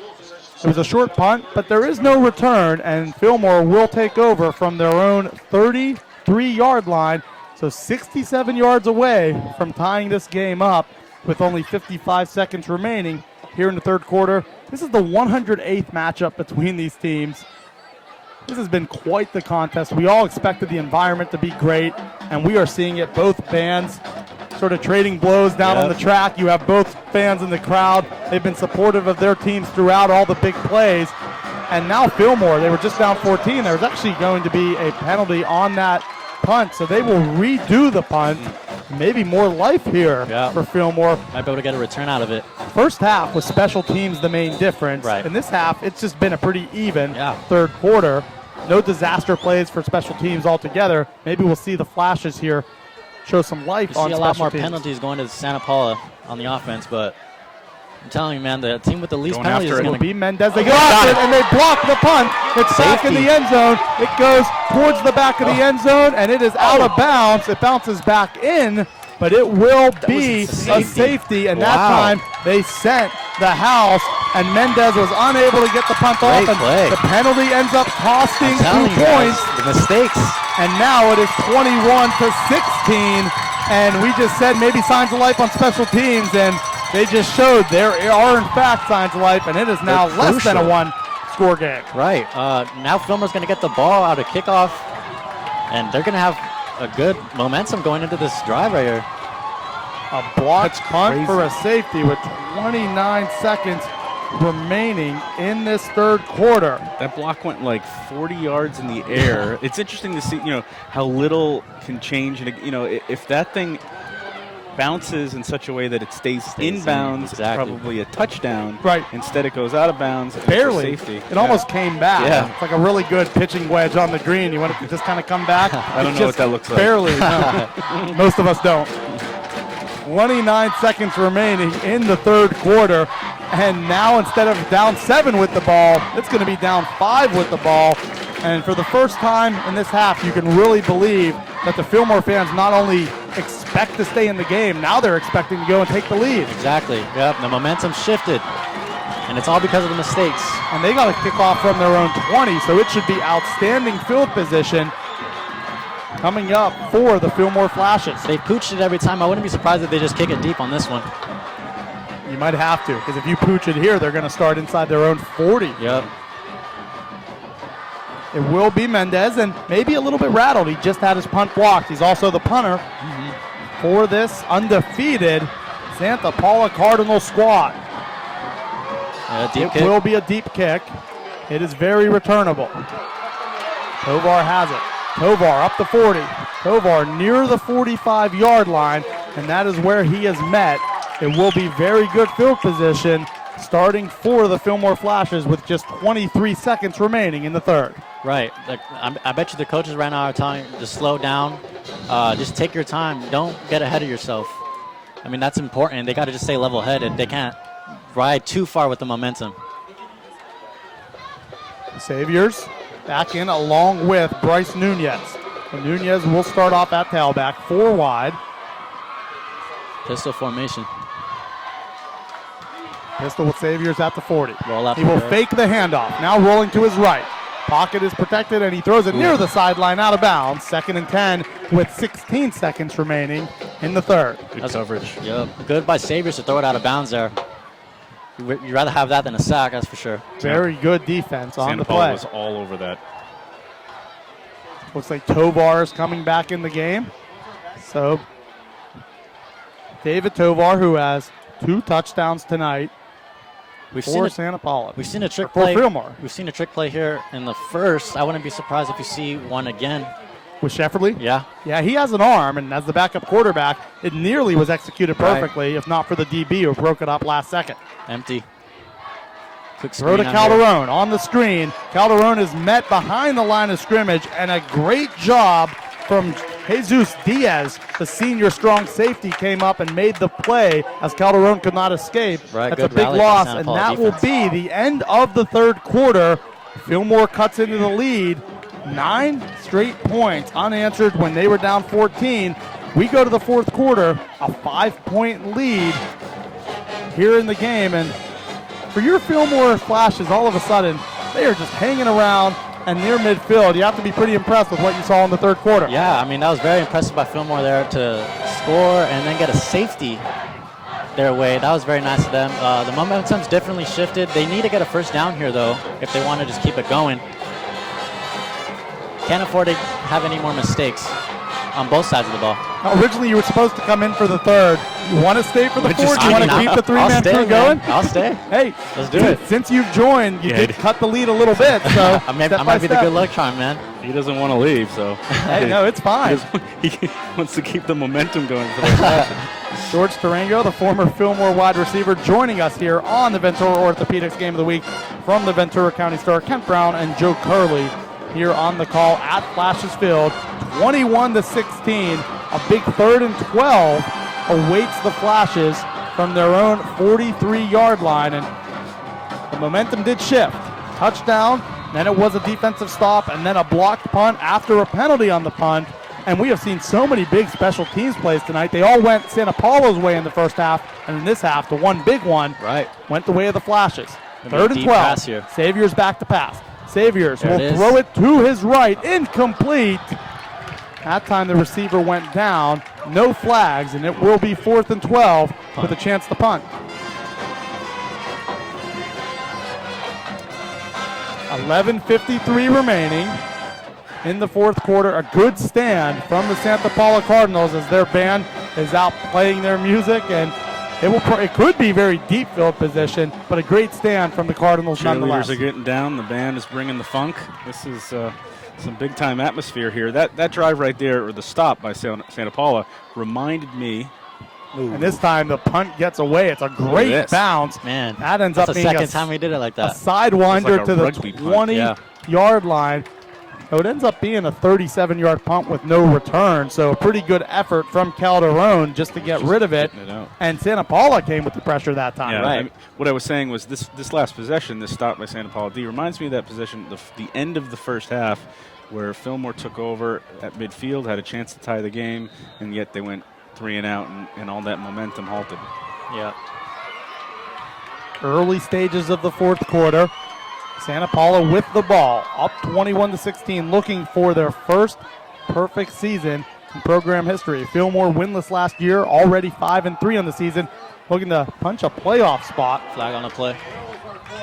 There is a flag down near the original line of scrimmage, and it's holding on Santa Paula, and so the penalties continue to build up for the Cardinals here in the second half, and they always play close games. Yeah. This is one way to keep it close, is to commit these penalties, and now, instead of it being 2nd and medium, it's going to be 1st and very long. Right. I mean, it's always been like that between these games, man. I'm just like, even in my game, there's been so many penalties on the game. It's called both sides of the ball. You think it's the emotion a little bit? It just Yeah, kind of overtakes right. some of the players? Yeah, and they're trying to do anything they can to just get the ball out. And fatigue, too. I mean, one of Yeah. the important factors in penalties is you get into the second half, you're playing both ways, you've only got 30, 40 kids on your team. Fatigue is a big factor in penalties. It is 1st down Man, they really do spread out the and 20. receivers very far. And now it will be 1st and 25. as it's a false start. So this possession started at the 20. It's now backed up all the way to the 5. And if Fillmore can bring some heat here, we're getting near another potential safety territory. Yeah, remember Oxnard Pacifica? Yes, yes. I mean, that's the thing about you get a hold on 1st and 10 from the 20, you're backed up to the 10. Now that's a field position switcher. You know, if you don't get out of that hole, you're punting from your own end zone, and Fillmore gets a free shot at taking the lead here. Santa Paula, a little bit over 11 minutes away from a perfect season. 9-0. Fillmore 5-3 on the season. We'll have a game against Malibu next week. They have Calderon on Duran out there on the top of the screen. Back to passes Munoz. He will air it out, going for Duran, and that time Duran was turned around. Incomplete, and now it will be 2nd and 25 for Santa Paula. If I'm Fillmore's defense right now, I would just have the corners, the secondary, just stay back. I mean, just contain everything so they don't get the first down. Fillmore needs to stop here. Yeah, if you happen to catch it anywhere near the original sticks, not the biggest deal in the world. Right. You just don't want to get beat deep, especially if you know you can get great field position back down 5. You really want to get a 3 and out.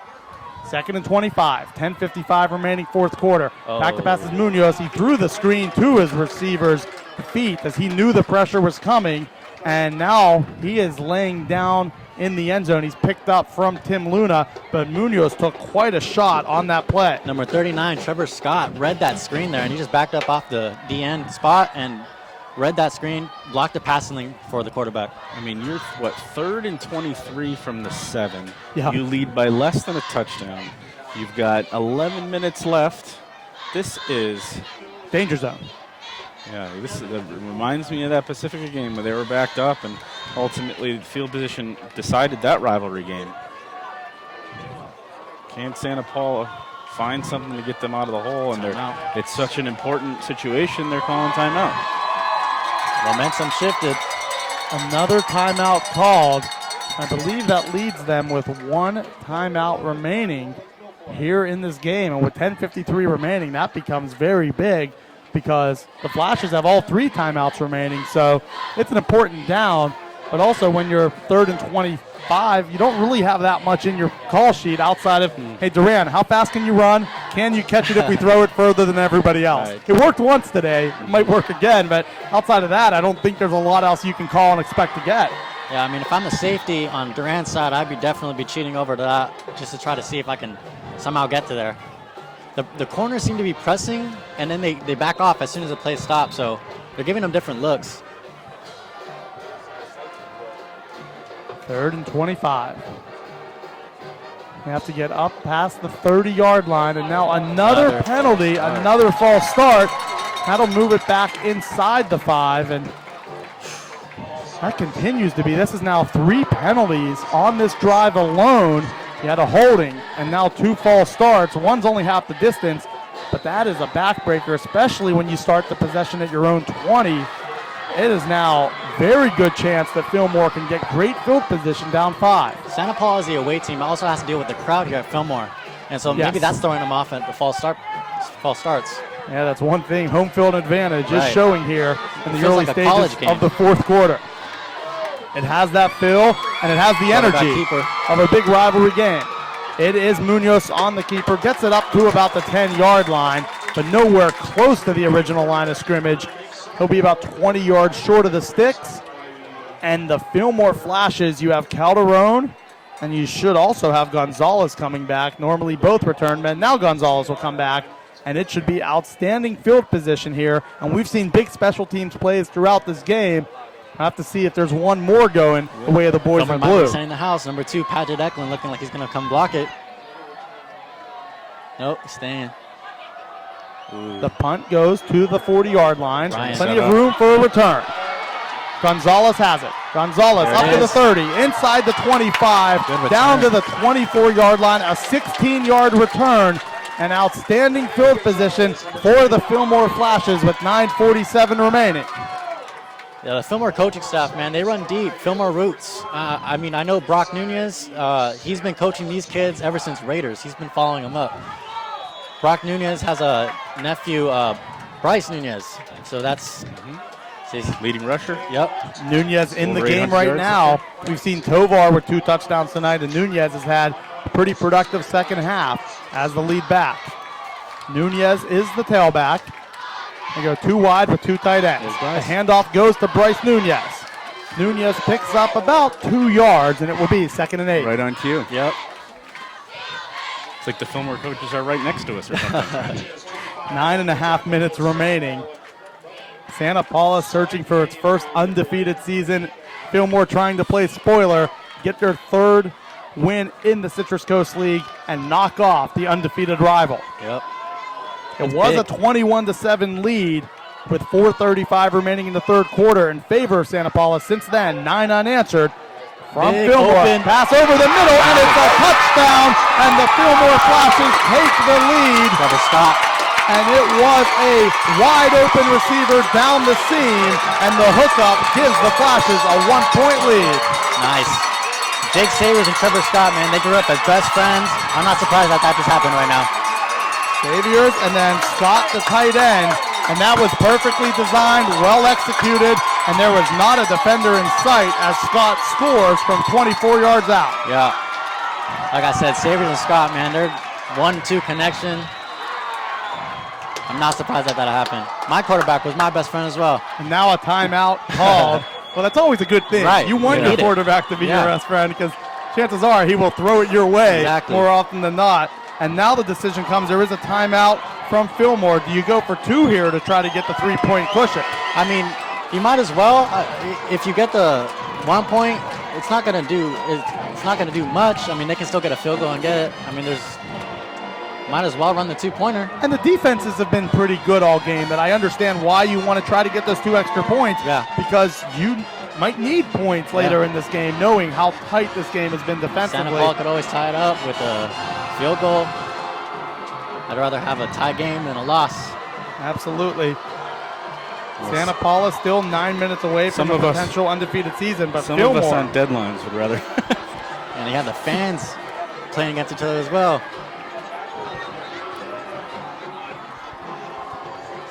9 minutes remaining. Santa Paula trails for the first time since the midway point of the first quarter when it was 7-0. Fillmore with the edge. They do bring the offense in. The Flashes have it, and it will be Power. under center. Is Saviors. Saviors play. going to Throwback. pass. He had a receiver open in the back of the end zone. What a throw! Again, and Scott catches it. Nice. And that time, they went with the fake, the rollout, and Scott made the catch, and now Fillmore leads by 3. Right. He had a other guy wide open in the back of the end zone, but he still decided to go to Scott, the hot man right now. What a great play by Fillmore. What a better catch by Trevor. An outstanding play as Saviors hooks it up with Trevor Scott. And you mentioned best friends. Yep. It's one thing to trust your tight end there and go to him in that situation. And you're right, there was an open player in the back of the end zone, but he was keyed on Scott, and then Scott made the play. Yeah, I think that was just a direct thing right to Scott. That's how I was when I played. It's just like, hey, George, go run the street. And I was like, okay. 24-21. Fillmore lead for the second time and the first lead change since the midway point of the first quarter. We are having quite the contest here. We had quite the contest last week as well, so it's becoming a theme as you get rivalry games late in the season, and it always seems like it ends up with who's going to make that one play in the fourth quarter. Every year. And right now, we saw the one play and then the 2-point conversion, but it has been the Fillmore Flashes in the early stages of this fourth quarter rising up. Right. Yeah, my junior year, we went 0-10 as well. Similar to like last year's team. Going to be a short kickoff, goes to about the 40-yard line, and then Solis is going to cross up right at the 40. Little extracurriculars afterwards. I feel like the refs are going to kind of let the players maybe chirp a little bit. Just as long as it's nothing physical, you can separate them and move on. Game. But it They will know be it. pretty good field position here for the Cardinals. Just another Friday night for the Santa Paula Cardinals. they're- Fourth quarter, down, biggest night of the year. This is their 7th time this season now. They've trailed in the fourth quarter, and yet the previous 6 they've come back to win. They've been here before. Obviously, you don't want to keep being in that position, but Well, as long as you win. It's you not don't- ideal, but as long as they get the win. all that matters is what happens when we got triple zeros on there on the right. 2 wide. So with a fullback, a tailback, and a tight end. And the pistol is going to be handed off and nothing doing as the Fillmore Flashes rise up. And it's a big stop, and Scott again. So on offense, Scott gets the touchdown, and on the defensive side, from the defensive end position, hits the tailback for a loss. Right, man, Scott's on fire right now. The momentum's boiling in his blood right now, I can tell you that. I've been in that spot before where everything's just going right for you. It's an amazing feeling, but you just got to keep it going. Now all of a sudden, it's quiet to the left of us. Yes. And to the right of us, it's going crazy. Yep. The blue side rises and the red side subsides for now. 8:25 remaining. Big rivalry game from Flashes Field. Barba's the tailback. Back to pass is Munoz, incomplete, almost intercepted as he threw wide of his receiver Solis. And then Wyan, it was on his hands. I think he was a little surprised it was that wide, but it's still going to bring up a 3rd and 12. Great coverage by Ty Wyan there. A little back, like underthrown by the quarterback, but it's good. It's good to see that. 8:18 remaining. And Wyan knows he missed one right now. He's now this becomes a huge play because you don't know how much time's going to be left or what the score is going to be. And when you one get it timeout. back. The one timeout is significant at this point. You've already burned 2 timeouts for Santa Paula. Duran, it's trips formation at the top. Duran is the receiver, isolated at the bottom, and now the flag is thrown, which means delay of game. So instead of it being 3rd and 12, it's now 3rd and 17, and the penalties continue to build for this undefeated Santa Paula team on their final game of the regular season. That's now 4 penalties in this quarter alone from the offense. Right. I mean, a lot of it has to do with the crowd as well, man. I'm like, yes. The more noise they make, the harder it is for the offense to get the ball out. And I also noticed that the Santa Paula linemen have their splits very close. I wouldn't, the outside rushers could get there. They're heel to heel right now. It is 3rd and 17. The ball is on the Cardinals' 33-yard line. Outside Back to pass. It will be a short throw, incomplete. And with a 3-point lead, the Flashes will get the ball back. Munoz was hit on the throw. And it is another punt, a negative yardage on both possessions this quarter. Santa Paula's backing themselves up, and the Flashes are doing an excellent job of not giving them any signs of a downfield completion. And this is now 2 straight possessions where the quarterback Munoz has been hit in the backfield on 3rd down, and they've been forced to punt. Yeah, like I said, the linemen splits were very, very close. They had an outside rush, which forced Munoz into the pocket and then collapse on him, forcing him to throw the ball away. Mendez's punt. It's past midfield up to the 40-yard line. Calderon catches it on the fingertips up past midfield as Ricky Calderon gets to the 50-yard line. Excellent field position again for the Fillmore Flashes as they look to take over up 3 with just 8 minutes remaining. And Joe, this is everything we thought it would be, but all of a sudden, Fillmore is looking like the team. If they can score here, they'll be in amazing shape. You've got the lead, you've got the ball, and you've got the chance to kill the game. You're 50 yards away from making it a 2-score game with it depends how quick you do it, sub 6, sub 5, sub 4. And with a great defense, the way the defense is playing, you would feel great about it if you are Coach Miller and this Fillmore staff. Ball at midfield. Saviors will hand it off, and that time the ball is held a little bit high, not necessarily tight to the body by Nunez. He ends up losing a yard. A little fortunate that it wasn't knocked out. Right. Looks like there was a little bit of a trouble with the handoff. But yes. 2nd and 11. Ball goes from midfield to the Flashes 49. Clock continues to wind. The most the Cardinals can stop this clock is once more with a timeout in this game. 7:30 remaining. Saviors to Tovar. Tovar going wide. Now he cuts up. Tovar has it inside the 40, down to the 36-yard line. That is going to be a 15-yard pickup, and they just stretched out, and then he cuts back and picks up 15. Right, that was a great play by the pulling lineman there to get out into the secondary level. Again, the lineman's been playing great all day. Tovar a little bit hobbled up on the play, so out he goes, and in comes Bryce Nunez, trading one junior tailback for the other. That was an impressive run. He does come up gimpy, though, as he is kind of 1 foot goes to the bench. If I know Tovar, man, he's one of the toughest kids I know. I know he's going to get back in the game. He has to. I mean, he's not going to let himself stay out like that. Ball is on the 36-yard line, 7 minutes remaining. Man in motion, Shefferly. Pass. It is going to be Saviors moving to his right. Saviors with positive yardage up inside the 35 to about the 31. And that was a headsy play by Saviors, making the defender miss and then picking up about 3 or 4 yards. Super shifty, man. That's what I noticed about Saviors. These guys are so tough to defend. Yeah, right. He's reminds me of, like, I'm saying, Patrick Mahomes, man. He just in the pocket, he just gets out. That was an impressive play there. That kind of reminded me of Russell Wilson, though. 6.5 left. We are nearing the midway mark of this fourth quarter. Pleased to be joined from Fillmore former wide receiver George Tarango. On the play, it's going to be Nunez. Nunez up past the 30. Nunez down, has the first down inside the 25. And then some extracurriculars on the sideline. That is going to be a penalty thrown on Gabe Tobias. And that was absolutely a power run by Nunez.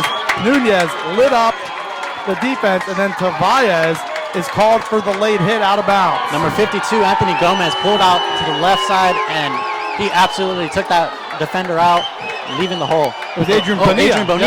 Adrian Bonilla.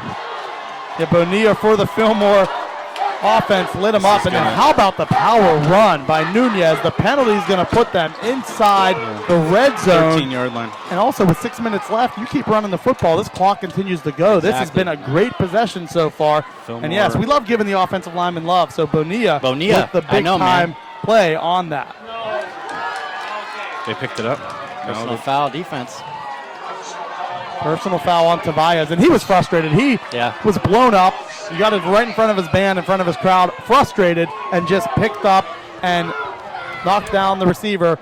Joe Curley is going to head towards the sideline to get some post-game coverage here, so it'll become a two-man booth here as we will keep with George Tarango. He's been the good luck charm for his Fillmore Flashes, and it's been 3 consecutive losses, 4 or 5 years in which Fillmore has lost this game, and they are trying to spoil a 9-0 season from this Santa Paula Cardinals team. Right. The clock goes under 6 minutes. 24-21. The Flashes lead.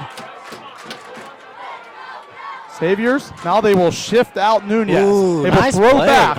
It's a live football up to the 30-yard line. They tried to throw back. That time David Rivas, the left tackle, and that was shaky as it went through his hands and was backwards. Lineman hands.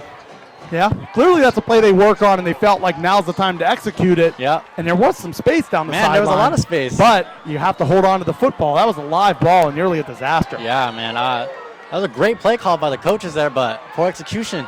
Yep. You just got to execute those plays. Like I said, the least mistakes, man. 5:15 remaining in the fourth quarter. Still a 3-point lead for the Flashes. They need to get all the way up to the 9-yard line, so it is 2nd and 22. Yeah, they're pinned back deep. And we've seen a lot of penalties on the Santa Paula side this quarter. This wasn't a penalty, but it might as well been in terms of the yardage lost. Right.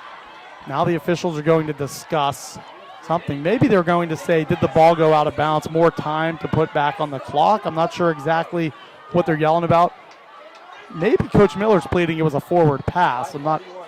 5:41. They're going to say put more time on. So, yes, the ball went out of bounds, so therefore the clock should stop. And they will reset the clock to 5:41. So instead of it being 5:09, that is a big break as they add 32 seconds back on. If you're a Fillmore, you want to kill the clock as much as possible here. Man in motion is Shefferly. Tobias there's a quick pass again. Tovar is in, and it is Shefferly going in the slot. They did that play earlier and had a big gain. And you said earlier, Tovar's tough. He's going to come back in. He was back in on that play at running back. Yeah, great play by Shefferly there to stay in bounds and not to go out of bounds. You want to kill as much time as possible, like I said. It'll be 3rd and long. Ball's on the 23. They have to get up to the 9. So it's 3rd and 14 awaiting the Flashes. The lead is 3 with just over 5 minutes left. They're going to milk this clock. Just 1 timeout remaining for the Santa Paula Cardinals. Cardinals have won 3 straight in the series, 4 or 5. 9-0 on the season, and now 5 wide.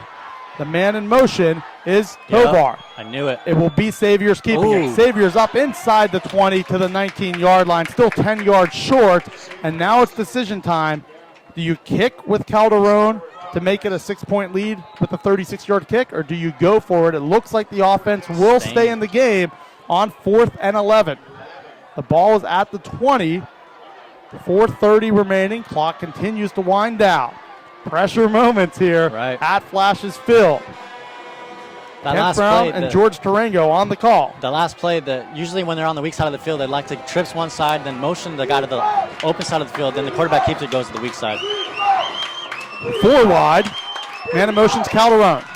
They fake it to him. Now they were intending for the Shefferly throw. They had a play set, and instead, false start. And so all the mistakes that Santa Paula has made this quarter on offense, now we've seen a couple from Fillmore. the Flashes offense. 1 penalty, and then 1 mistake with the offensive lineman, Rivas, having the ball go through his hands and losing 12 yards. That play would have been there, man. Mistakes. We are next to a couple Fillmore coaches, and they were not happy when that penalty was called because they knew they had something going. 3:55 left. The clock does go again. Pistol formation. 24-21 is the lead. It is Saviors. Pocket is protected. Saviors going towards the middle. Touchdown. Let's go. Fillmore Flashes catch it, and Ricky Calderon with the catch over the middle. It is a 25-yard strike, and just like that, a 9-point lead with 3:36 remaining. And how about Saviors putting it right on the money? What a great throw by Saviors, and what a better route for Ricky Calderon. Just to trust his quarterback and just keep running his route. Saviors is really good with just extending the play, and he made a big play there. And Calderon had the mistake on special teams earlier where he did not get the punt off. That time he gets it on 3rd and long. Now he's kicking the field goal. And he has the PAT ready. Low snap. The kick is up, and the kick is through, and it is a 10-point lead, and the Flashes in this 4th quarter have answered with 2 touchdowns, and since the 21-7 deficit, it is now 24 points unanswered. Right, 10-point lead now, 3 minutes left in the 4th quarter. If I'm Santa Paula, I'm going to have to you need to put the pressure on Fillmore's defense right now. The Fillmore Flashes lead by 10. This has been quite the impressive effort for this Flashes team. Looks like the Santa Paula fans are heading out. There's a lot of Santa Paula fans here almost conceding this game. I still think it's too early to do that. Yeah, right. There's still 3:30 left. Knowing Santa Paula, they've always been a comeback team. And they've come back 6 times in the 4th quarter this season, but right now, everything is going the way of the Flashes, and the excitement is building in this press box to our right in front of us on the field. I have the butterflies right now, Yeah. It's one thing to win the game, but if you can also beat a 9-0 Santa Paula team, that means so much more to ruin their season in this way. The kickoff does go out of bounds, so it will be excellent field position for the Cardinals. So I want to hold off leaving this game quite yet. You are watching the Ventura Orthopedics Game of the Week from the Ventura County Star.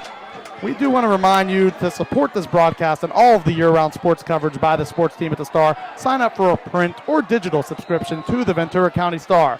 Visit subscribe.vcstar.com to see all of our special offers. That's subscribe.vcstar.com.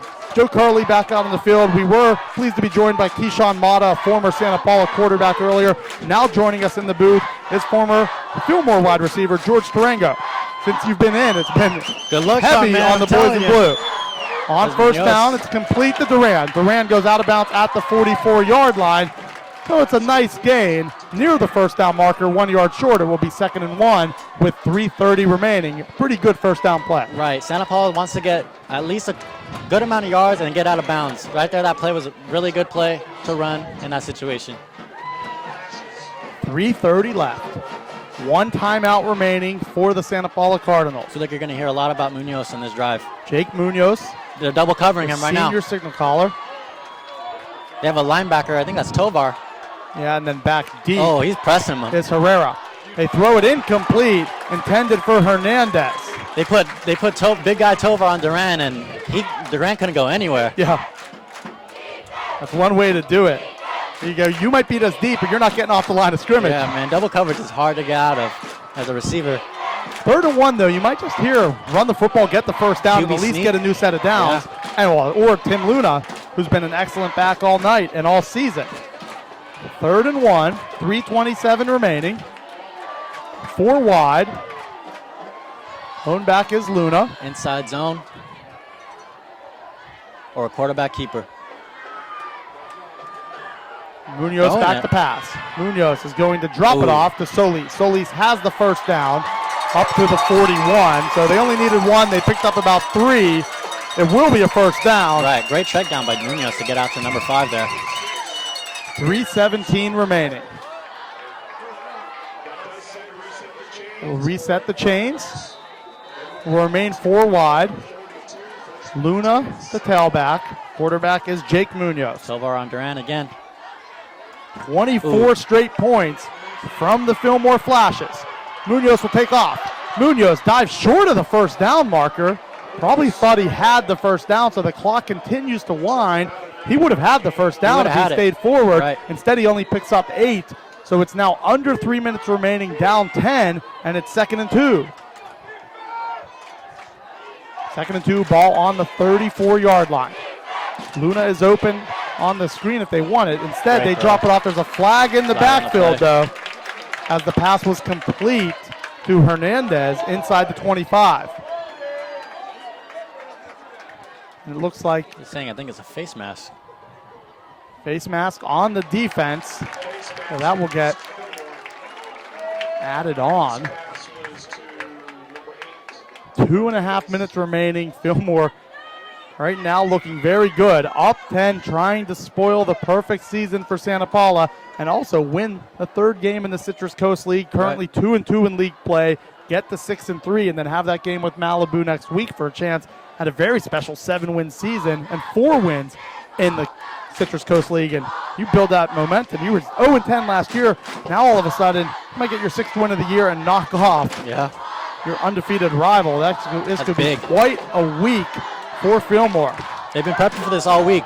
I mean, And they've had fall break, so it's kind of a weird weekend that the kids aren't on their normal schedule. Right. I know talking to Coach Miller earlier this week, he said, I don't really like it because I want our guys to stick with the same routine, and now they're in a different routine. Throws them But off. the one thing it does do is they can probably just focus on football for the week, Yeah. and you don't have to worry about shuffling your classes for 4 or 5 days. Tests, So any in of like that. the mental part of it, it's better. Maybe the aspect of just keeping the kids and making sure they don't get in trouble adds more stress to a coach for Right. sure. But it looks like they are out there making plays. They have been the sharper team in the 4th quarter. Yeah, they have. Second half.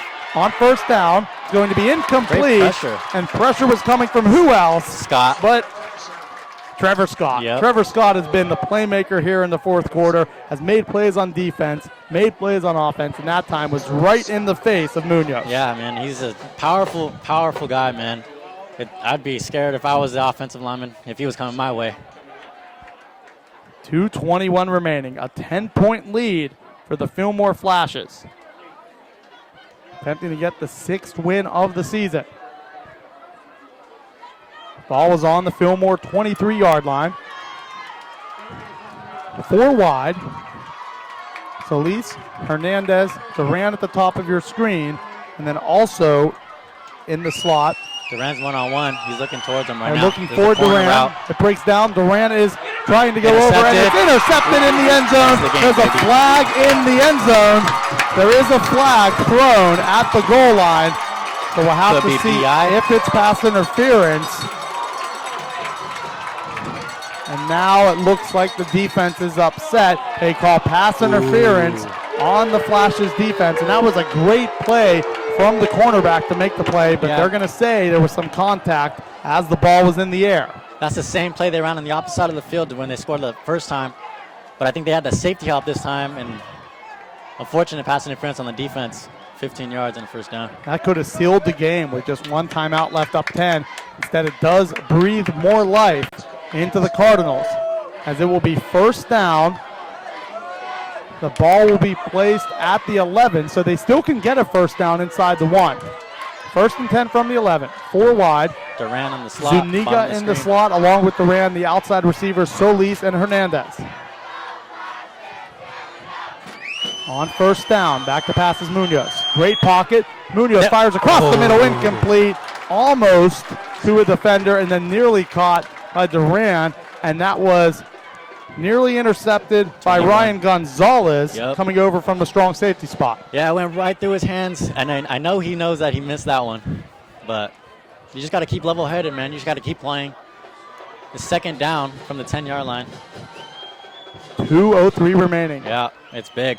This is a big stop. Not a lot of time remaining, and this has been an excellent defensive performance all game from this Fillmore defense. They've only allowed 2 touchdowns. One of those scores was on special teams. So it has been a great effort. And another score was only a 16-yard drive. So really one sustained drive all game. On 2nd and 10, Munoz crosses it over the middle again. A dangerous pass, incomplete for Hector Zuniga, the sophomore wide receiver and also the backup quarterback. And now it's 3rd and 10 with 1:58 remaining. The Flashes are potentially 2 plays away from sealing this game. This is a big stop right here from the Fillmore Flashes. Ryan Gonzalez was on that stop. Pass deflection. Just pushed him out of bounds. They've lost 3 straight in the series, 4 of 5. This is the 108th meeting between the two teams, and it's the first time since 71 years ago that Santa Paula has entered this game undefeated. Fillmore 0-10 last year, now searching for its 6th win of the season and knocking off their undefeated rival. It's been quite the environment here tonight at Flashes Field. Munoz on 3rd and 10.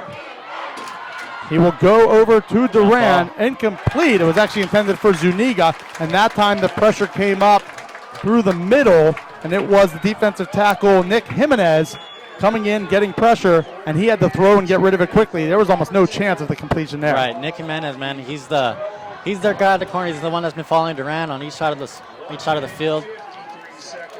4th and 10, and I think this is a smart play here. Try to kick the field goal, get within 1 score. Right. Onside kick, try to score. Marco Mendez, the senior place kicker. Fillmore's got to be careful with the fake here, though. And now a timeout called by the Flashes. This will be a 29-yard attempt. Trying to ice the kicker. We want to remind you, Ventura Orthopedics has one goal, to get you back in the game. The doctors are well versed in the special orthopedics needs of both the amateur and professional athlete. Many of their physicians currently serve as team doctors for most of the area high schools and community colleges. 20 doctors, 26 physical therapists, all with an athlete's best health performance in mind. Learn more at venturaortho.com today or call to schedule an appointment at 800-698-1280. That's 800-698-1280 or venturaortho.com. This will be a 29-yard attempt for the Santa Paula Cardinals.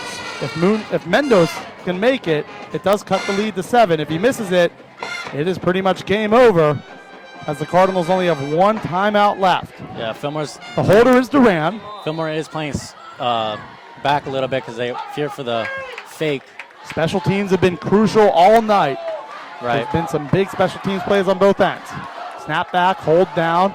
Mendez's kick is up, and it is good. And with 1:49 remaining, there are signs of life.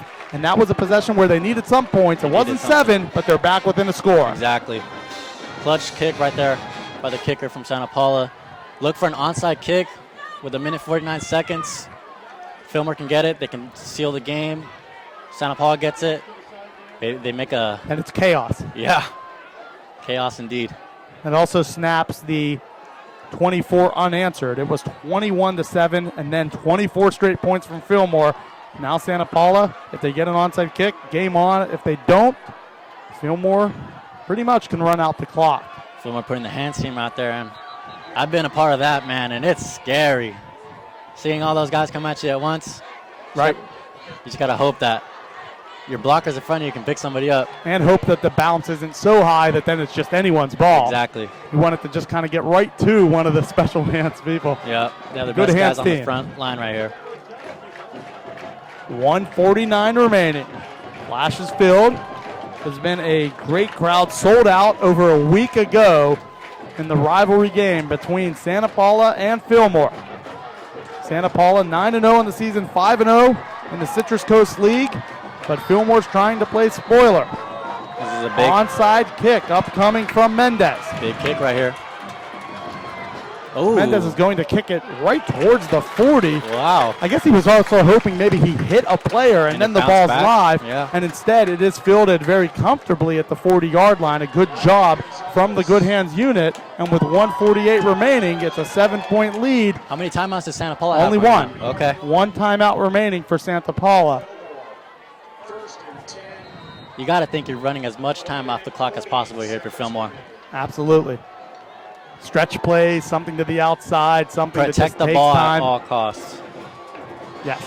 Remember at the end of the first half, there was nearly a disaster. Exactly. And that ball was over the quarterback's head. The last thing you want here, maybe even under center, where you try to limit the mistake of any sort of errant pass from the shotgun or pistol formation. Yep, here it is. They're doing the one back set.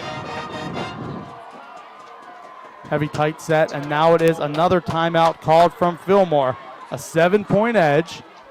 They had Tovar out there as the lead back, and then a couple tight ends and only, I believe, one wide out on that play. One first down can seal the game. Yeah, one first down here, and it is game over. 7-point lead. It was 14-7 Santa Paula at the half. Heading into the third quarter, it was 21-16. But they were knocking at the door where the Fillmore Flashes. And then early in the fourth, took the lead with the Trevor Scott touchdown, added another touchdown from Calderon. But the field goal made by Mendez keeps the Cardinals in it, down 7. But the big onside kick recovery means run the clock out or get one first down, and it will be a huge win. And you knock off the undefeated rival. It could be quite the night here from Flashes Field. Hand off to Tovar. On 1st and 10, it's Tovar. He is going to stretch it out as long as he can. And he is met by about 6 shirts in white jerseys who will try to strip the football. Unable to attain that goal. And the clock continues to wind with a minute and a half remaining. Tovar definitely still battling that toe injury. You can tell he is going to be hobbled out quite a bit. You don't want to get an injury timeout. Tovar leaves, and now coming back into the contest for him is Bryce Nunez. So Nunez in, Tovar out, clock continues to wind. I feel like he got cramps on his leg. That's why he was stretching out that calf. Yeah, he's been banged up here in the fourth quarter, tough kid, and has definitely had a great game with 2 touchdowns. Yep. One in the first half and then one in the third quarter when they needed it the most, down 14. Just over a minute left. Nunez is the tailback. The clock is running, so they got a minute on the clock and counting. Savior's the quarterback. Saviors will keep it. As the lead blocker, Nunez. He cuts up, stays in bounds, is tackled at the 38-yard line. Timeout by Santa Paula, using their final timeout. Cesar Persadio with the tackle. He's made a bunch of plays on the defensive line tonight for Santa Paula. And with 56 seconds remaining, it is 3rd and 11. Yep. One first down will seal it, but at least here if you run the football, you can run the clock under 20 seconds. Yep. And then you're near midfield as it is. You get a good punt. You still have to feel really good with this defense. Got to limit the mistakes. Can't have a miracle happen for Santa Paula if you're Fillmore, but if you're Santa Paula. And we've seen enough special teams plays tonight that if it's a Fillmore punt, it's a little bit worrisome. Right. It's low, but it does have a good roll if it gets out. I wouldn't be surprised if they punt and Santa Paula brings the heat. Yeah, I feel like you have to. Yeah. Risk it and put the stress on Ricky Calderon. 3rd and 11. If you can break this for 11 plus, you can take a victory formation, quarterback knee, and win the game. 56 seconds remaining. Santa Paula out of timeouts. Both teams out of timeouts. Yep. And it will be Saviors. Pistol formation. Simple run. Saviors is going to hand it off. Stay in bounds. It is Bryce Nunez. And he does stay in bounds, just barely. Yeah.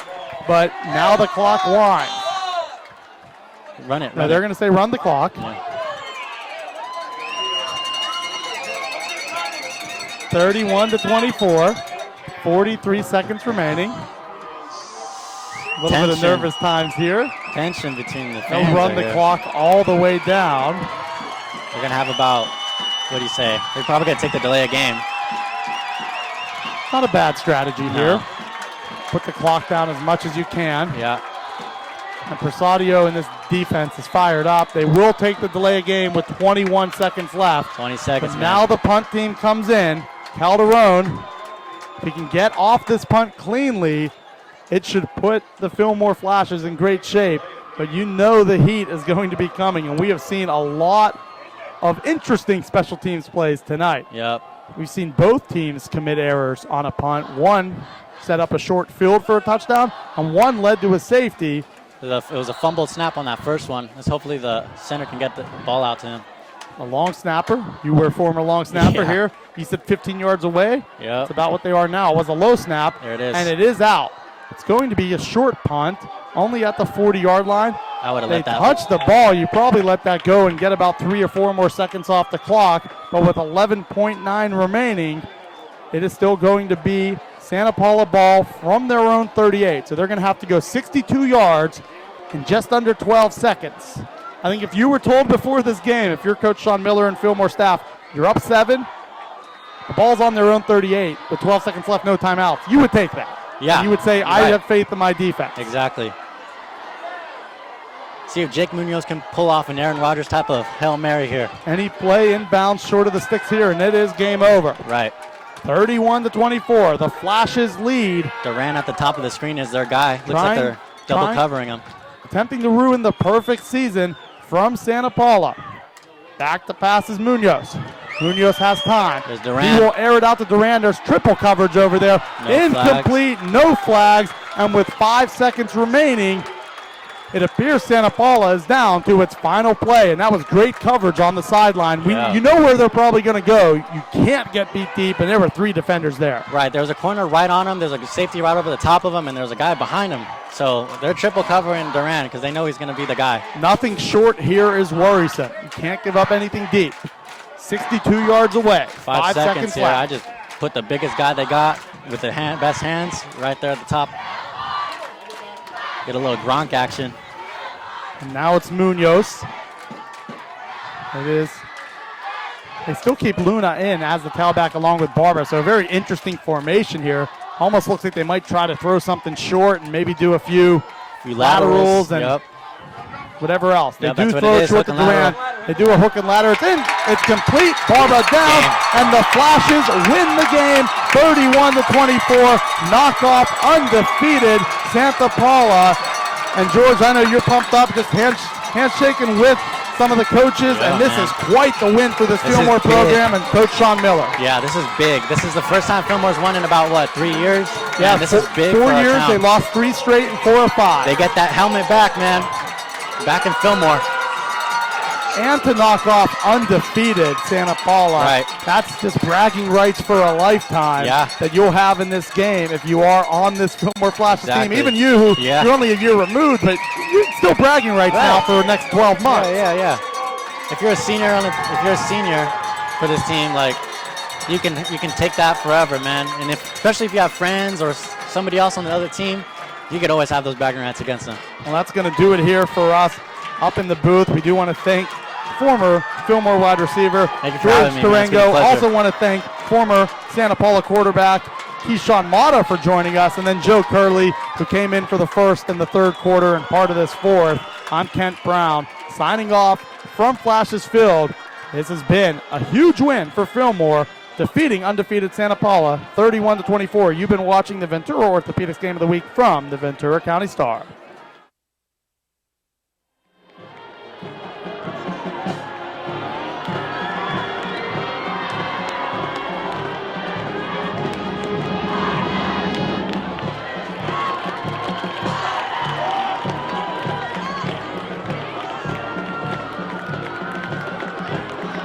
Flashes return home Friday night. I'd like to wish Santa Paula well in the remainder of your season. Everyone, please drive safe and be courteous on the trip home.